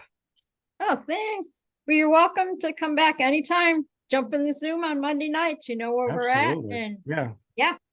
That'd be That's how great. I got the panel here. Everybody was a guest at one time. Oh, that's Yeah. amazing. wait, Yeah, no, and that's how I got the panel On your show. on my show. Yep. Yeah, I'm like well, PR, Nathan. Hey, I'm- you know your yeah. name is Par Mom now, right? it's a power. Look, Yeah, look you- at it. Yeah, look at your name. You put Paramom instead of Paramom. Oh no. Oh, that's funny. That's my quick typing. Thanks for Yeah. check spell. It's Come only on. been showing that the whole show. I did, wanted to wait. Oh, that's funny. That's funny. Come that's on. amazing. Yeah. There you Okay. go. There you go. I fixed. French. Palmom. Paramom US. There we go. There I am. Okay. I'll have to check it Only more me. often. Only me. All right, Nathan. Once again, thank you so Thank you much. again, We guys. appreciate you. You have a wonderful Thanks, evening. We're going to Nathan. do the spinny Yes. wheel of Winnie things here in just a moment. And once again, Nathan, you're more than welcome. Come back anytime on Yes. our live show on the panel. So Yes. Really appreciate it. Super. You guys super fly duper. safe, and most of all, stay warm when you're flying. Oh yeah. stay warm. Okay. It's We'll see you guys amazing. All right, later. Nathan. Thank Good you, night. buddy. Bye bye. Thanks. That was absolutely incredible. I'm very funny that his battery on his laptop is going out, and we're talking about batteries on the electric paramotor. Yeah. Obviously, Wow. hilarious. That was So- so awesome. Oh my so gosh. we are going to say hello to everybody. Linda is going to say hello to everybody in the super chat. Thank you guys Hello so to much everybody in the super chat. for listening to us. And we're gonna give away something from Stay Bad with the last gift that Uh-oh. Daniello has left us. So all the other gifts have been sent out already. You should have already got them. If not, you'll be getting them very soon in the mail. And we will be giving away something else. We packaged them all up. So honestly, I don't know what's in all the packages. We packaged them all up. We put everybody's name and address, and we sent them off. And I'm like, wait a minute. I think I was supposed to send hats to Angela and Tony, but I don't know if I did that one or not. So we'll find out here soon, right? All right, Will, Yes, whenever you yes. are, buddy. Yeah, give me a second. I'm having computer problems here again. Oh no, not computer problems. Yes, I am. Computer problems. Computer problems. You don't I like like- that. I know. Let me try. I've got one of three. It's not telling me what Windows what. Mm. Yeah. Is that it? I'm on something on a Winnie wheel. A Winnie wheel? Oh my god. the winning wheel. Oh, I see That's what's okay. going on here. Hold on a The second. spinny winnie wheel. Yeah, I won something on the spinny Winnie wheel of Winnie things the other Yeah, day. I that's was how like, you say "Whoa." it. You said it right, Scuba. Yeah. I think that we all need to do some Guinness Book World Records or something like that. I think this was pretty cool, to go out and do a record and put the American flag on more things. So There you go. Yeah. What a cool. Oh my gosh. The stories are they're just amazing. You get to sit there and listen to them all night. I mean, just yeah. well, Just if amazing. battery didn't go dead, we would have been able to, I suppose. Yeah. Uh-oh. We'll fly. Uh-oh. He did have computer problems, didn't he? He Boom. did. Yeah, he just fell right off. Well, he's like, no, we're not spinning the wheel tonight. Yeah, No, we will. Gonna will. restart. Yeah, we will. So anyway, if you guys haven't seen it already, over at paramotorarkansas.com, we have changed up a lot of stuff. If you want to get free stuff that gets sent out every month, just make a free account over at paramotorarkansas.com. Just put your name and your mailing address on it, and then randomly we just send things out to people that are on the platform. So paramotorarkansas.com, check it out. We got a lot of really cool things. We got the blog that's actually up and running now. We got a lot of questions and answers on there too, like the questions and answers that most people have. If you have any questions that are not there, please text them to me or email me at ppggrandpa@gmail.com. Would love to add more Q&A on paramotorarkansas.com. Over at runtosky.org. We got a new blog that we're going to be putting up a blog, and we are getting ready to get another vet going through the program over at runintothesky.org. If you know anybody that is a veteran that would like to learn to fly, tell them to run on over to runintothesky.org. And it said kick me off and won't let me back in. Oh no. Oh no. We'll fly. Oh. No, what do you mean we'll let you back in? I didn't turn this off for everybody. Let me double check real When's quick. Kevin Kevin's coming back the end of this month, right? I sure hope so. I think he'll be back this Friday or Saturday. I think. Awesome. Yeah, I want to see him get to fly again. Yeah, that's the thing. This sport is not like riding a bicycle. If you don't keep up with it, you'll lose your ability to, to be good, especially handling a wing. That's why kiting's so important to, kite even if you don't fly, just go out and kite your wing. It keeps your skills honed. Yeah, I think that I'm pretty good at kiting only because for the last 3 years we've had Run to the Sky, and it doesn't look like Will's going to be able to jump back in here, but we're going to check. We'll just keep on chatting for the next 5 minutes or so. Hopefully it will work. Will work. Will work. But yeah, because teaching people how to fly and how to kite, you got to be pretty good at what you're doing. Will Fly is connecting to audio. Oh, good. So we are going to be able to get him. Yay. Will Fly is back. Woo. I don't know what happened, man. It just disappeared and tried to get back on. Anyway, it's a Mac. All right. Yeah, okay. Hey, I like my Mac. Butch has a Mac. We love our Macs. Trying to judge me. All right, so I am ready for the spinny wheel if you want me to pull it up now. Sure. And then Linda gets to say hello to everybody. My favorite part of the show. She does. Love it. She does. Hope we didn't lose anybody when they said no spinning wheel, but it looks like we will have a spinning wheel. A spinny wheel. Yeah. I like that. The spinny wheel. Spinny wheel. Yep. Spinny wheel of Winnie. I tell you, every single time you try to do something, everything is just like perfect. Just like what he was talking about, with the world record and getting everything all set up, and then all of a sudden you go to do it, implement it, and all heck breaks loose. That's just the way it is. Walter said Will ran off with the will and the prizes. Yeah. And it's clear. Look at that. Wow. Yeah, it's because it's a Mac. Oh, that's what it is. Okay. I had to switch to my Mac. There you go. Hey, it looks like we only have 17 likes, but 30 people are listening to us live. What? So if you're able to I already hit the like button. All right. hit those Hit thumbs the up like if you're button, able to. That people. really Come super on. helps us. Welcome, Now- chatters. Can I run the names real quick? You can run the names, absolutely. Okay. Welcome, my chatters. I love y'all bunches. Thanks for joining us tonight. Really appreciate you. We got Kramer in the house, the paramotor, John Wayne Cowboy, Bill H, my buddy, Angela Preslick, lovely, Deweese Milstead, my lovely, Tony Marzano, Mr. Vegas, Angela Preslick, my love, all my lovelies are in here tonight. We got Munchkin. Munchkin is the lovely of the loveliest. We got Flying Flamingo Jade, I love you. Walter Priori, my sugar's in the house. We got A-Lines, Cliffy V, Evil Autry, Guardian Service Dogs, Plainfield PPG, 2 Feet and Harpy, Steve Kennedy's in the house, Paul Marzano, Fly Baby Fly PPG, yeah. What's going on? We got Hunter Toon, Robert Harvey, and Cloud Chucker in the house tonight. We Thank got you one so more too. One more. Yeah. All right. Jet ski Willie. Jet ski Willy. Yeah. I hope I didn't miss Yeah. anyone. That's Awesome. cooler. Wayne. Yankees in the house. Who what? Wiggy Wing. Danky. Wiggy Wing? Yeah. Jets Willy Okay. Willy.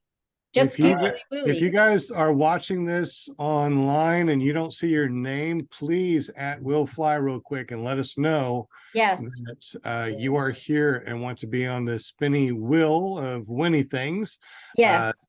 This is from Daniello from Stay Bad Paramotor. He was on here the a best. couple weeks ago and gave us a bunch of stuff to give away. So thank you, Danielle, Yes. over at Stay Bad Paramotor. We definitely, Yes, Daniel. appreciate Thank you. if you guys have Wiggy stuff you'd like Wing. to give away on our show, James. please contact James. James Calhoun's in the house. I'm reading the names as you're typing it. Hit that thumbs up. Hit that thumbs up. That's right. And Get if you on it. guys have anything that you want us to give away on this show, hey, wait a minute, Fly, Babity, Fly? Hunter Tuned, you're in there, dude. Hey, you, it Babity looks like it Fly. says Fly, Babity, Fly, PPG. Yeah, that's how you say fly, baby, fly. Y'all not, That would Fly, be- baby, fly. Fly, Babity, Fly. y'all haven't seen Hunter Toon's He's videos? awesome. He's in there. He's in Love there. you, man. I know, I'm Yankees. I just love you. saying. Gotta put your He, Mac glasses on. He was like afraid of heights and stuff, and he just started paramotoring himself, and he was like doing these little baby hops into the sky, and now he's flying, and he just had a brand new baby boy. Congrats on Oh, that, right on, Hunter. man. Congrats, Congratulations. man. That's Oh, awesome. that's awesome. It's Yeah. pretty cool watching his progression in the sport. Fly, All right. baby, fly. Give him a shout out. That's your Yankees down in South Yep. Florida. He's a Fly, good baby, buddy. fly. Yeah. He's awesome. He's got a lot of energy, man. Yeah. He's got a Man, Always. we got to get Fly Baby Fly back on the show, I think. Yes, definitely. Yes. He Yes, is we awesome. do. We got to get you back on the show, dude. All You'll right. be hearing from me. So once again, everybody, real quick, if you guys have anything that you want us to give away on the show, please text me at 501-747-3558. You can rewind if you need that again. You can also get up with me at ppggrandpa@gmail.com. It's really hard to forget that one. ppggrandpa@gmail.com. Send us your A-lines. stuff to give Linda. away. There you go. Hunter All right, said I'm he'd love to excited. join. Good luck, 100 everybody. So I fixed the wheel last week. You know, it only went around like twice and stopped. So I've greased the heck out of it this I time. hope you greased it, man. I did. Echo I All right. All right, I'm gonna add one Let's more name. No see. more names. Yeah. Echo Sound Man. All I right. think I'm gonna say Fly Baby Fly. I'm going to say Echo Sonman because it seems like everybody that jumps in last seems to win the spinning wheel. All right, here we I go. want to see Cliffy V win. And once again, guys, thumbs up really Okay. helps our metrics. I'm Yes. gonna go with I'm gonna go with Paul Marzano. Okay. Good luck, everybody. Hunter Tuned, if you go to that, you see Linda up in the corner up there, it says Paramom USA. Go to that website. That'll take you to our Facebook and say, hey, I want to be on the show. Then she'll get you set up because he said he'd love to join the show. Oh, really? Some night. Okay. Yeah, Well, come on. Oh, I gotta make notes here. yeah, make note. Heck, yeah. Okay, Oh yeah, and in the super chat, just type in paramomusa.com. That way he can just click the link. yep, Actually- I'm all over Facebook. I'm at every- Actually, have you checked your paramomusa.com to see what it does now? No, Oh, type in Really? paramomusa.com and check it out. It's something totally different. Insert a don't Hunter. tell me Hunter! Cartoon. Woo! I think it goes Whoa. to, it goes to Grinder now, Linda. Aha! You scared me there. I was like, okay, yeah. It actually goes to Grandpa's Hunter OnlyFans. won? Really? Yeah, Hunter. Yeah. Woo! Hey, so Hunter, get up with me. Text Yeah. me at 501-747-3558 and text me your mailing Yeah. address and we will get that shipped out to you ASAP. If you don't, Right. then next week we're gonna spin the wheel, assuming you don't want it. So Winner, winner, chicken dinner. Yeah, That's right on. weird. We man. said his name so many times he won. That's weird. did you did you Okay. check? Did you go to Oh. paramomusa.com yet? I went there. PARAMOMUSA.com, enter. And boom, look at that. Is that crazy or what? Hunter, it's some stuff from Stay Bad Paramotor that Sean has packaged up from runningtothesky.org. He's got it already packaged in a box that he's going to send out. It could be a hat. It could be a shirt. It could be stickers. I don't know. You And want Hunter something? said it looked like it's rigged. It's rigged for you. A hat and stickers. A hat and some stickers.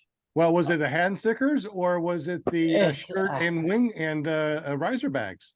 Yeah, it could be a hat, a riser bag. I know it's a hat. It feels like it.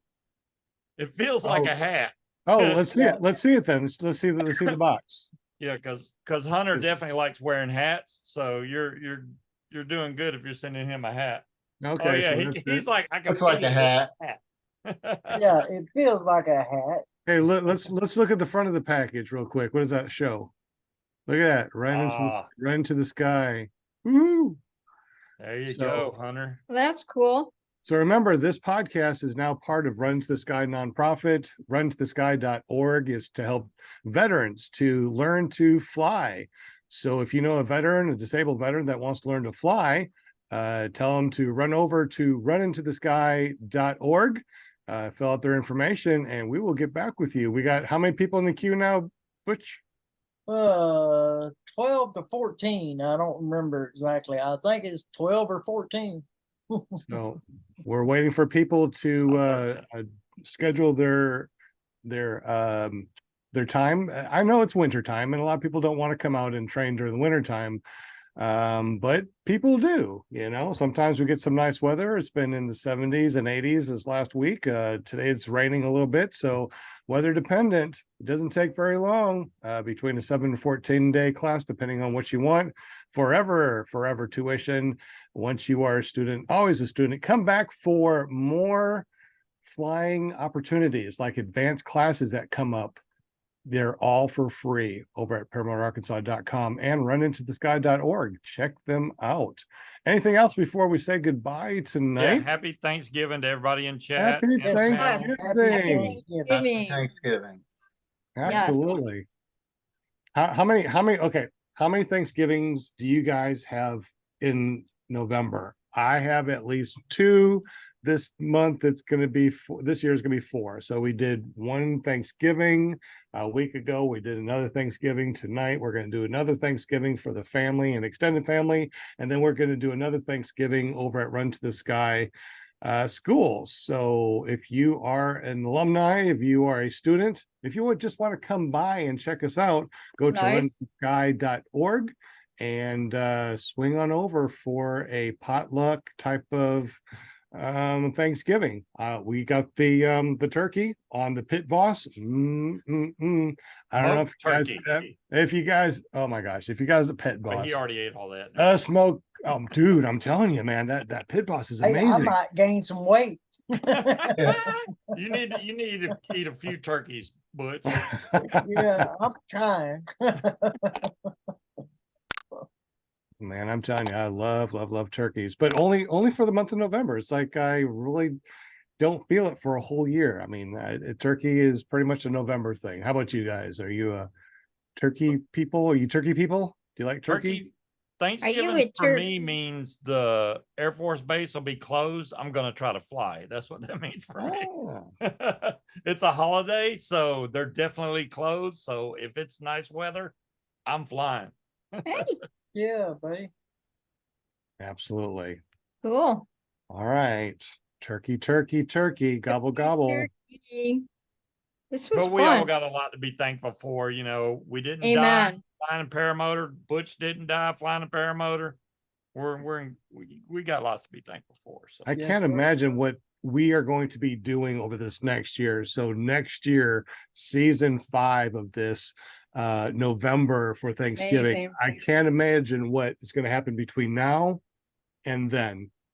I mean, lot. things are so different from last year this time.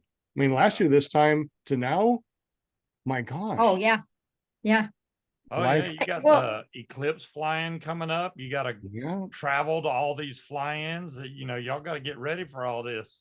Yep. I know. I got to go on another tandem this year and Yes, you did. Heck yeah. it's been I'm gonna go back because I keep a journal. So I write it every day, all the events, whatever happened that day. And it's fun. And so I can go back beginning of the year and just see, how everything's it's awesome. I mean, Are you gonna come, Linda? Are you gonna come to the lunar event? the what event? The lunar event we're having down in, well, Sean's having down in Arkansas? Oh, that'd be nice if I had a way to get there. Fly my, well, I'll just borrow a paramotor or something, just fly There you over go. Bring it on down. There you go. Yep. right at the landing zone. Yes. Depending on the jet stream, you could be here in a matter of moments. It's pushing down Yeah. from the north. You could just catch a current. You'd be right down there. Oh, I'm just excited about next year, about next May, and Northern Lights Paramotors LLC. They'll all be out there, and I'll be taking a third tandem and just looking forward to meeting new people, more people next year. And this whole year, look how with our show and everything, I've met so many awesome guests, and Yeah. it's amazing. The Para family, our Para family is huge. It's huge. And Fly it for I love you Gage. guys Don't forget- bunches. Don't Fly forget, it for Fly it for Gage. Gage, March 21st through the 24th down. Yeah. We'll be there for sure, no matter what. It's gonna be quick, awesome. too. Yes. That's gonna be like the first one. of Are you next going year. to that, Steve? I'm gonna try, man. I don't know if I'm gonna bring if I fly down there, it'll make things easy, but I'm not bringing a paramotor on a plane. If I drive down there, holy crap, that's a long drive. So I don't know. That is a long drive. For me, it's a long drive from North Carolina, so. Yeah. Yeah. Well, I'm very sure that people, I mean, especially us, if we have, I mean, you can use our paramotors and wings if that's what you want to do. We're going to bring the paramotors and wings Shoot, anyways. Yeah, I wouldn't mind because I want to be there just to meet all you guys. Not, if I don't get to fly, I don't get to fly, but it's so much easier for me to catch a plane. All right, I'm here, and then that just saves so much time and money. And just I might do Yeah. that also because it's a 24-hour drive. Yeah, I might fly my paramotor over there from Arkansas just for fun. Jim's done more driving than I ever even want to think about doing. Holy crap. Yeah, Yeah. I'm just driving from Canada to Mexico. No big deal. Well, And back. I feel like a spring that somebody just let go. I've been having fun. Hey, that's what it's There you all go. about, man. Yep. Life's experiences, that's Yep. that's a good one there. Yeah, it was really cool. Like Nathan was talking about people I like Daniel West and Jeremy Kelly. Yeah. I actually spent the whole 2 weeks with them at Salton Sea. that's awesome. Isn't that cool? Just amazing. now you guys are all friends and pair of friends, and That's Now I'm that's completely jelly. Wish that I was yeah. So Um, jelly. last couple of years. I wish the last couple of years where I was able to go, do the fly-ins, but building up the school and the nonprofit just took all of my time. But this next year, I'm going to all of the fly-ins for sure. Because jet I hate when ski I go to a Willie, fly-in and they don't know who I am. Who are you, Sean? they Sean, should who? know. Have you been flying for a while? Jet ski Willie, I'm in Virginia. Will I'm is sure in that North doesn't Carolina. I do not have a school. No. I Eh. I let Sean do all the training and let his mind worry about all the students that to train somebody is an enormous responsibility. And I don't want to I couldn't sleep at night knowing that a student of mine might make a mistake or something no, not at this point. I mean, I can teach other stuff. I'm worried about teaching paramotoring. If I even thought about it, yeah, I would be worried. We are all about safety, safety, nonstop safety. And it's drilled into everybody's head all about safety. I mean, flying is easy. Flying is easy. Second Tuesday of next week. What are you saying? Did I miss Oh, something? no. Walter wanted me to send him tickets to the USA. I said, yeah, they'll be in his mailbox the second Tuesday next week. That's the old Popeye joke. Yeah. Oh I'll gosh. pay No, you I- Tuesday for hamburger today. That one.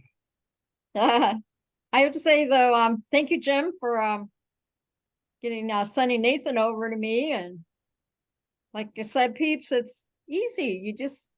You guys have been so helpful, helping me find guests. And Bill yeah, you says he's just gonna say, buy- hey, we need to get this guy on the show, just like you said, Scuba. And I'll yeah. definitely get up with Hunter then, because I got a book. I have 2 bookings for December.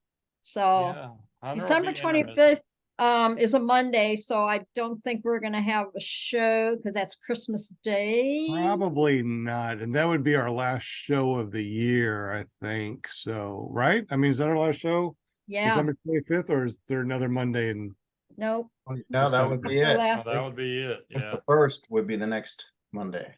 yeah, we Yeah. may not do a first, but who knows? I mean, depends on what we're doing. We might do a quick show, or maybe even do a premiere type of thing where we will do a show not live. So we can Yeah. we can also do that too. We So if could do anybody one out live there- from the school, maybe. Yeah, that's true. Oh, yeah. So from the okay, so we found that there's a nonprofit that helps nonprofits get Wi-Fi unlimited for only $10 a month. Wow. Nice. Yeah, so that was Dang, amazing. Bill So, H I said like he was gonna that. get a calendar. Don't forget that Jim has the PPG calendars, guys. Y'all go get your order in now before he runs out and has to Absolutely. print more. Yeah. Yeah, I don't mind printing more. I'll print more. absolutely. Yeah. There's links You'll down have below. other people print more. I've There's only links got down 2 below so far. for the paramotor calendar, and if you order through those links, all 100% proceeds goes to the nonprofit Run to the Sky to help disabled veterans. If you sign up to be a student over at paramotorarkansas.com, you signing up and you paying your tuition for you actually gets a veteran a free a spot in the school. So anybody that wants to learn to fly and wants to help a disabled veteran at the same time, just sign up over at paramotorarkansas.com. You are helping a veteran learn to fly for free. So thank you very much. very Great. cool. So we've got next Monday we have Joe Haddell is going to be our guest, and Excellent. he's got a pretty cool. He already sent me his bio or whatever, and he's got a really cool bio.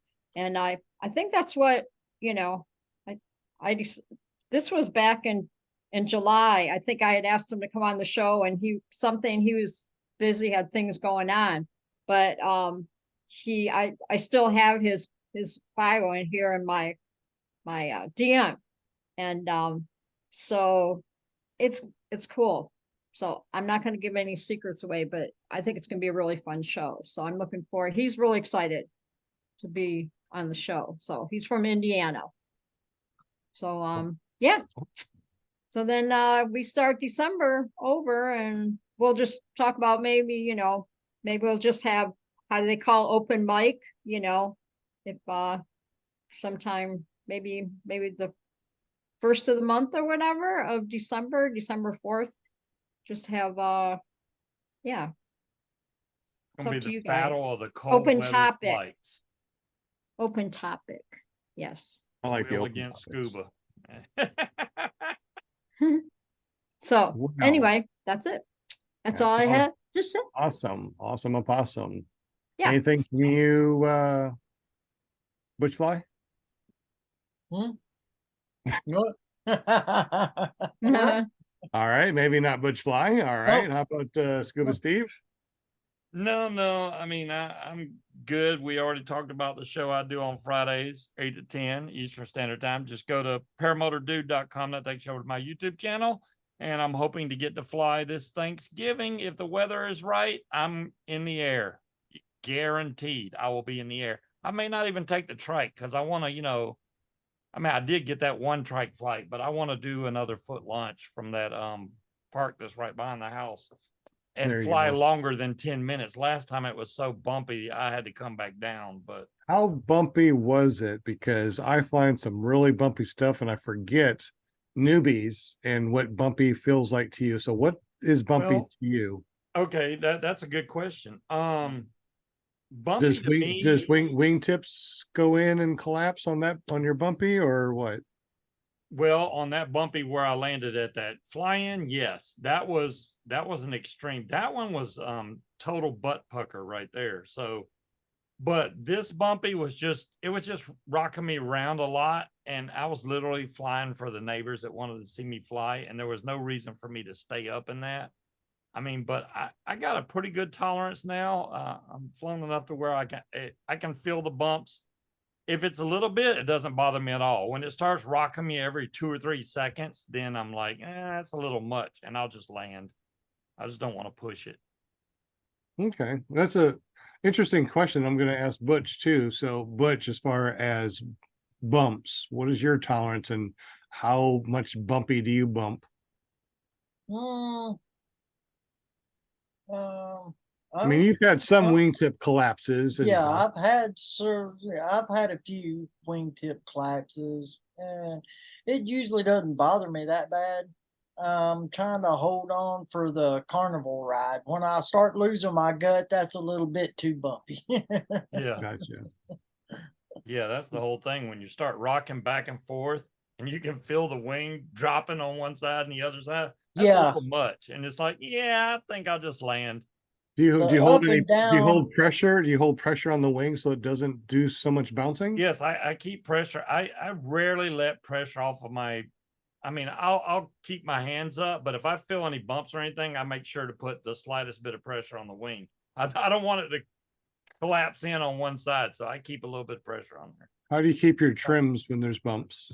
My trims are usually all the way in when I take off. The only time I let my trims out, which is totally probably opposite of what most people think, I usually let my trims out to land because I need that speed so that I can flare. If I keep my trims in, I come in so slow that when I flare, it doesn't really do anything. So I let my trims out, which on my wing is literally 4 inches, maybe. Right. And that's enough for me to get just the speed I need to be able to flare, because it's a Class A wing. So Gotcha. How about you, Jim? How about you as far as bouncy and bumps and bump tolerances? Do you take wingtip collapses? I had a decent wing collapse the other day. It was my first non-self-induced, and it caught me off guard. But I mean, my wing, my Mac Para, if you get a wingtip collapse or you get any kind of collapse in it, you probably shouldn't be flying because the weather is really nasty. That thing is so solid. Yeah. I went for a flight and I was flying at 1 o'clock. And so basically 6 hours into the day I had been flying, and that wing was all over the place, up and down and left and right. And I didn't have a single collapse. And it just it did great. The moment I trimmed out, it was way better. And so when I had that big collapse, and it was from rotor going over a mountain at Oh, you were on the lee side of a mountain? yes, I was. And that happened at the Southern Utah Paramotor Fly-In. And it Mhm. was also the same time that I got drug across the runway. It Oh. was pretty nasty. So I know if I get a collapse, it's time to get down. Gotcha. How about you, Will? Fly, bump tolerance, wingtip collapses? Yeah, I mean, I've got a really high bump tolerance, and that's from making some stupid mistakes in the beginning of my flying, flying when I shouldn't, because I know what my wing and my gear can take, you know what I mean? Right. But for me, it's more about the enjoyment of flight. So if I'm at the point where I'm reaching my bump tolerance, why? Why even do it? As Right. far as the if I'm experiencing turbulence, I trim out, and I make my wing more rigid, and it penetrates the air a little bit better. So I'm actually shocked that Scuba Steve and Butch Fly are flying in winds that might produce a collapse. I don't think I flew in anything like that for my first 150 hours. well, it's not the Well, wind though, right? It's the gust, right? So we've is had it some, gusty or what? we've had some that were, just very, very, under 6 miles an hour, up to like 2,000 feet, but it just threw you up and down, left and right, like a washing machine sometimes.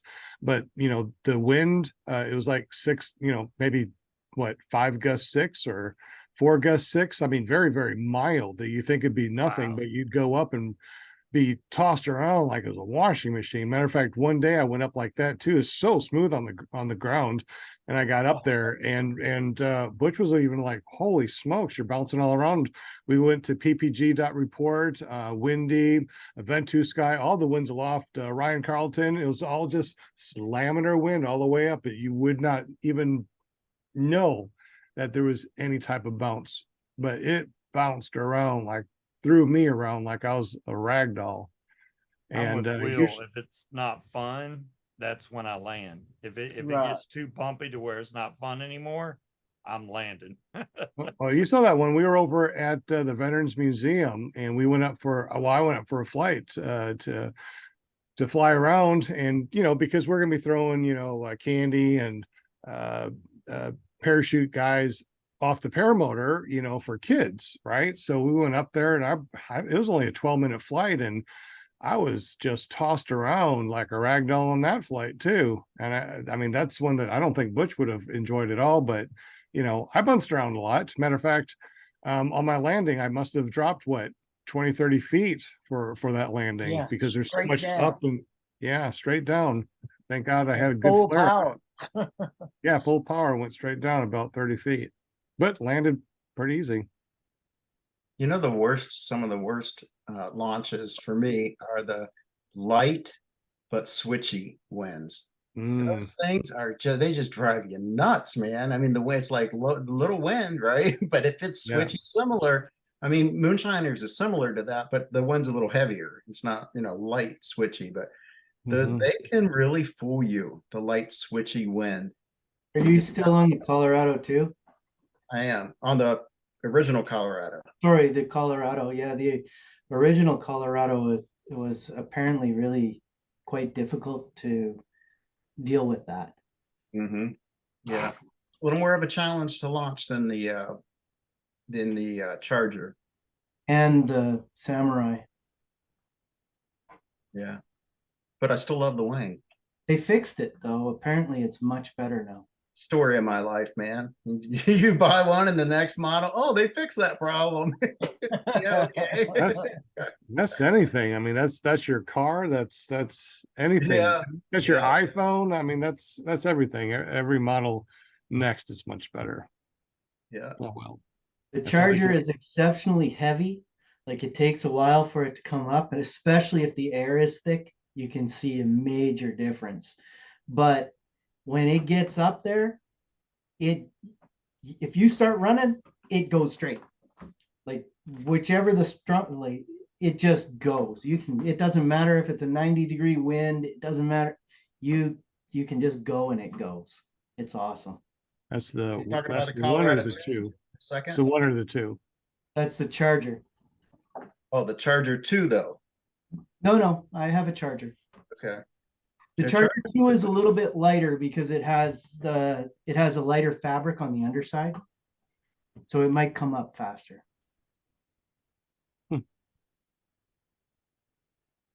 Cool. I love the wing because whenever people are having difficulty getting up, it's except for if it's extremely light and almost a reversing wind, that is very difficult. But otherwise, I can pretty much take off anywhere, anytime with that thing so far. I tell you, another good wing is the APCO F3. That is amazing. In almost, I mean, very little wind, you can do a reverse, and it penetrates just incredibly through almost any wind, even in crazy wind that I went up in. It has no problem going through, unless it's washing machine type of wind. Then it's like it'll bounce you all around. Well, any wing would. That hybrid's pretty cool too. I like that APCO hybrid. That hybrid is awesome, isn't it? That thing's light, man. Oh It's my really gosh. light. A 28 meter, about the size of a basketball when you roll it up. Wow. Yeah. And I was flying. Yeah, it was it's super light. Actually, that's what I flew over at the Veterans Museum. It wasn't the F3, it was the hybrid. Yeah, Is it okay. single skin? It's a hybrid skin. So the first part to the center is double skin, and then the center to the trailing edge is single skin. Huh. Interesting. So, Well, that kind of makes sense because I mean that's where your weight is on the front. You know, most of your I mean that makes perfect sense. yeah. The flare is not much because you got single skin on the back for your flare. So you got to, if you know how to take a ramp and you know how to, flare, it's all right. For a beginner, I probably wouldn't use that as a beginner wing, just because the flare authority is kind of crap unless you know what you're doing. I mean, I guess a lot of it is it's the skill set of a pilot. With a good pilot, you can pretty much fly any motor, any wing. If you've been flying for a while in different wind and different environments, I would assume. So anyway. Anywho, So let's go around and say okay. goodbye to say goodbye. So we'll start over with Linda. So Linda, go ahead and say goodbye and make sure you talk about your wonderful self. Goodbye. No, this was fun. Thank you so much, everybody. I mean, I couldn't do the show without y'all. You know what I'm saying? Takes a village, and every Monday is so much fun. And every time I get a new guest on the show, it's a new para friend. And it's pretty awesome. So if you want to be a guest on my show, go to paramomusa.com and it'll take you right to my Facebook page and just say, hey, I want to be on your show. It looks like a lot of fun. So Actually, it doesn't go to your Facebook page anymore. Oh, how do I look that up? Go to paramomusa.com and check I it know, out. but where do I type that in at? On my Facebook search or on my email search? On a web browser. On a web browser. So you need to be able, you need to be able to tell everybody how to do this, right? So on any web browser, right? Any web browser where you would normally type in a .com, like google.com or yahoo.com. Oh, I got you. Okay. You type in paramomusa.com and that will forward you to your very own page with your very own bio and your very own links. It's Oops. really cool. It's brand new. Okay. All right. I'll look that up after. Okay. I don't want to. I don't want to Our mess setting this world up. record. It's been over 2 hours now. Okay. Yeah, but our 1 longest, hour, our right? longest was 5 hours. So, you know, we're going to have to go for 6 hours one of these days. Make sure everybody has enough battery. Yes. I don't think there's no show on Thursday night. Paragliding talk.com because it's Thanksgiving, you know. So far, I don't think So there's going to be another barbecue. I got you. a show. Yeah, I know, right? Yeah, he loves the barbecue. He does. So you guys enjoy your families and all that stuff. And I'm going to my son's and my son here in Michigan. And yeah, I'm really excited about that. Going to watch some football and just eat lots and lots, and it'll be really fun. So I'm really excited. I was excited and blessed. So you guys, like I said, go fly on Thanksgiving if you want to. You have my permission. Okay. All right, Butch, if you want to fly, you do that. Okay. You get up there. I want to see videos and stuff. You guys flying on Turkey Day. So far, so good. Okay. That's it. Love you bunches. Big hearts for all my chatters and viewers and all that stuff. So Excellent. fun. Yeah. All right. Who's next? Hit them up, Scuba. I already did my thing. All right. Y'all should really check out Will Fly's channel. Yeah. Got some really cool videos. PPGButch.com. Check me out on YouTube. Butch Fly. Was that it, Steve? Yeah, I hope everybody has a great Thanksgiving. Don't eat too much. I know I'm going to that way because right after Thanksgiving, I'm probably going to go right back on the weight loss again. Well, I don't know. I keep like adding holidays. I'm like, well, I could wait till Christmas and then start my diet again. But I've seen Sean's already went through like some crazy diets. He's got some old videos. I'm like, what in the hell, dude? The only thing that works is staying away from sugar and then something else like keto, stay away from sugar, you know, or whatever else that you want to do. As soon as I start eating sugar, any sugar, I blow up. You blow up, yeah. You know. Same Why here. can't I find it? I put it in the taskbar down here. Still looking for your browser? Yeah. Yeah. Not the taskbar. Click on. Do you got Google Chrome? Click on that. It looks like a Now, little you're not on the microwave, are you? green, red, yellow round thing. Yeah. Put the buttons on the microwave. Oh God. So embarrassed. Oh my You God. know how I am. Like, how do I do it? Well, at least she didn't say that she's trying to do it on the phonograph, right? I'm trying to do this in front of the whole nation here right now. Yeah, millions and millions of people are watching you. I know. Now I'm gonna be getting a whole bunch of like DMs. Okay, that's how you do it. Do it this way. Do it this way. Do it this way. Wow, he's anxious to fly in the cold. Well, you go, Echo Sound Man. Who's next? Me. What am I plugging? That I'm was supposed to funny, plug the the microwave. PPG calendar. There you go. There you go. Calendar. Come on, get it now. Calendar. Hot off the presses presses. during this show. The And, calendar. If you go to careppg.com, then subscribe, you'll be entered in for a t-shirt, for a dudek t-shirt. Can't have And- my dudek hat because this thing is vintage and I gotta keep it. So when are you going to do this this drawing? I've been waiting for this drawing. When am I gonna do it? Yeah. As soon as I hit 1,500 subscribers. How many subscribers you got so far? 1,250. 1250, and everybody wins a shirt. Man, you guys better go over to careppg.com, Yeah. hit that Yeah. subscribe and that bell notification so you can Bing, so you know when bing. you're going to win that t-shirt. Yeah. 250 settled. more. That's it. You can get it. All right. Well, you guys have a great night. Happy Will do. Thanksgiving. Yeah. It's fun. Yeah. Thank you guys. Hit So that appreciate like ya. and subscribe.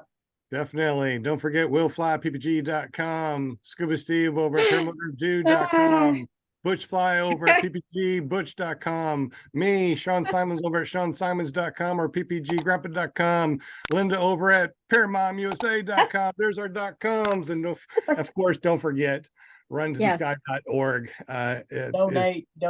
Donate. Please They- help a veteran. Definitely. Serve those that served us. Thank you, Butch. Appreciate you. Hey, There you go. and There if you you go. want to check out my channel, you can check it out at willflyppg.com. And don't forget the fly-ins coming up March 21st through the 24th. Fly It for Gauge, second annual. You're guaranteed to have a good time. Absolutely. Is there a .com for that? You just search for Fly It for Gauge on Facebook. Come right All up. right. Sounds awesome. We'll do that. All right. Y'all have a great evening, and we'll see you next week on PPG Grandpa's Paramotor Podcast, ClearPropTV.com, or even Run Into the Sky podcast.org. Ooh. Oh, Listen to our shows over at paratalk.org. Just too many .coms. All right. We'll see you next week. Have a great evening. Peace Bye. out, y'all. Thank you. Love you. Love ya. Now it's time to go eat some turkey. I'm hungry. This has been a great podcast. Peace.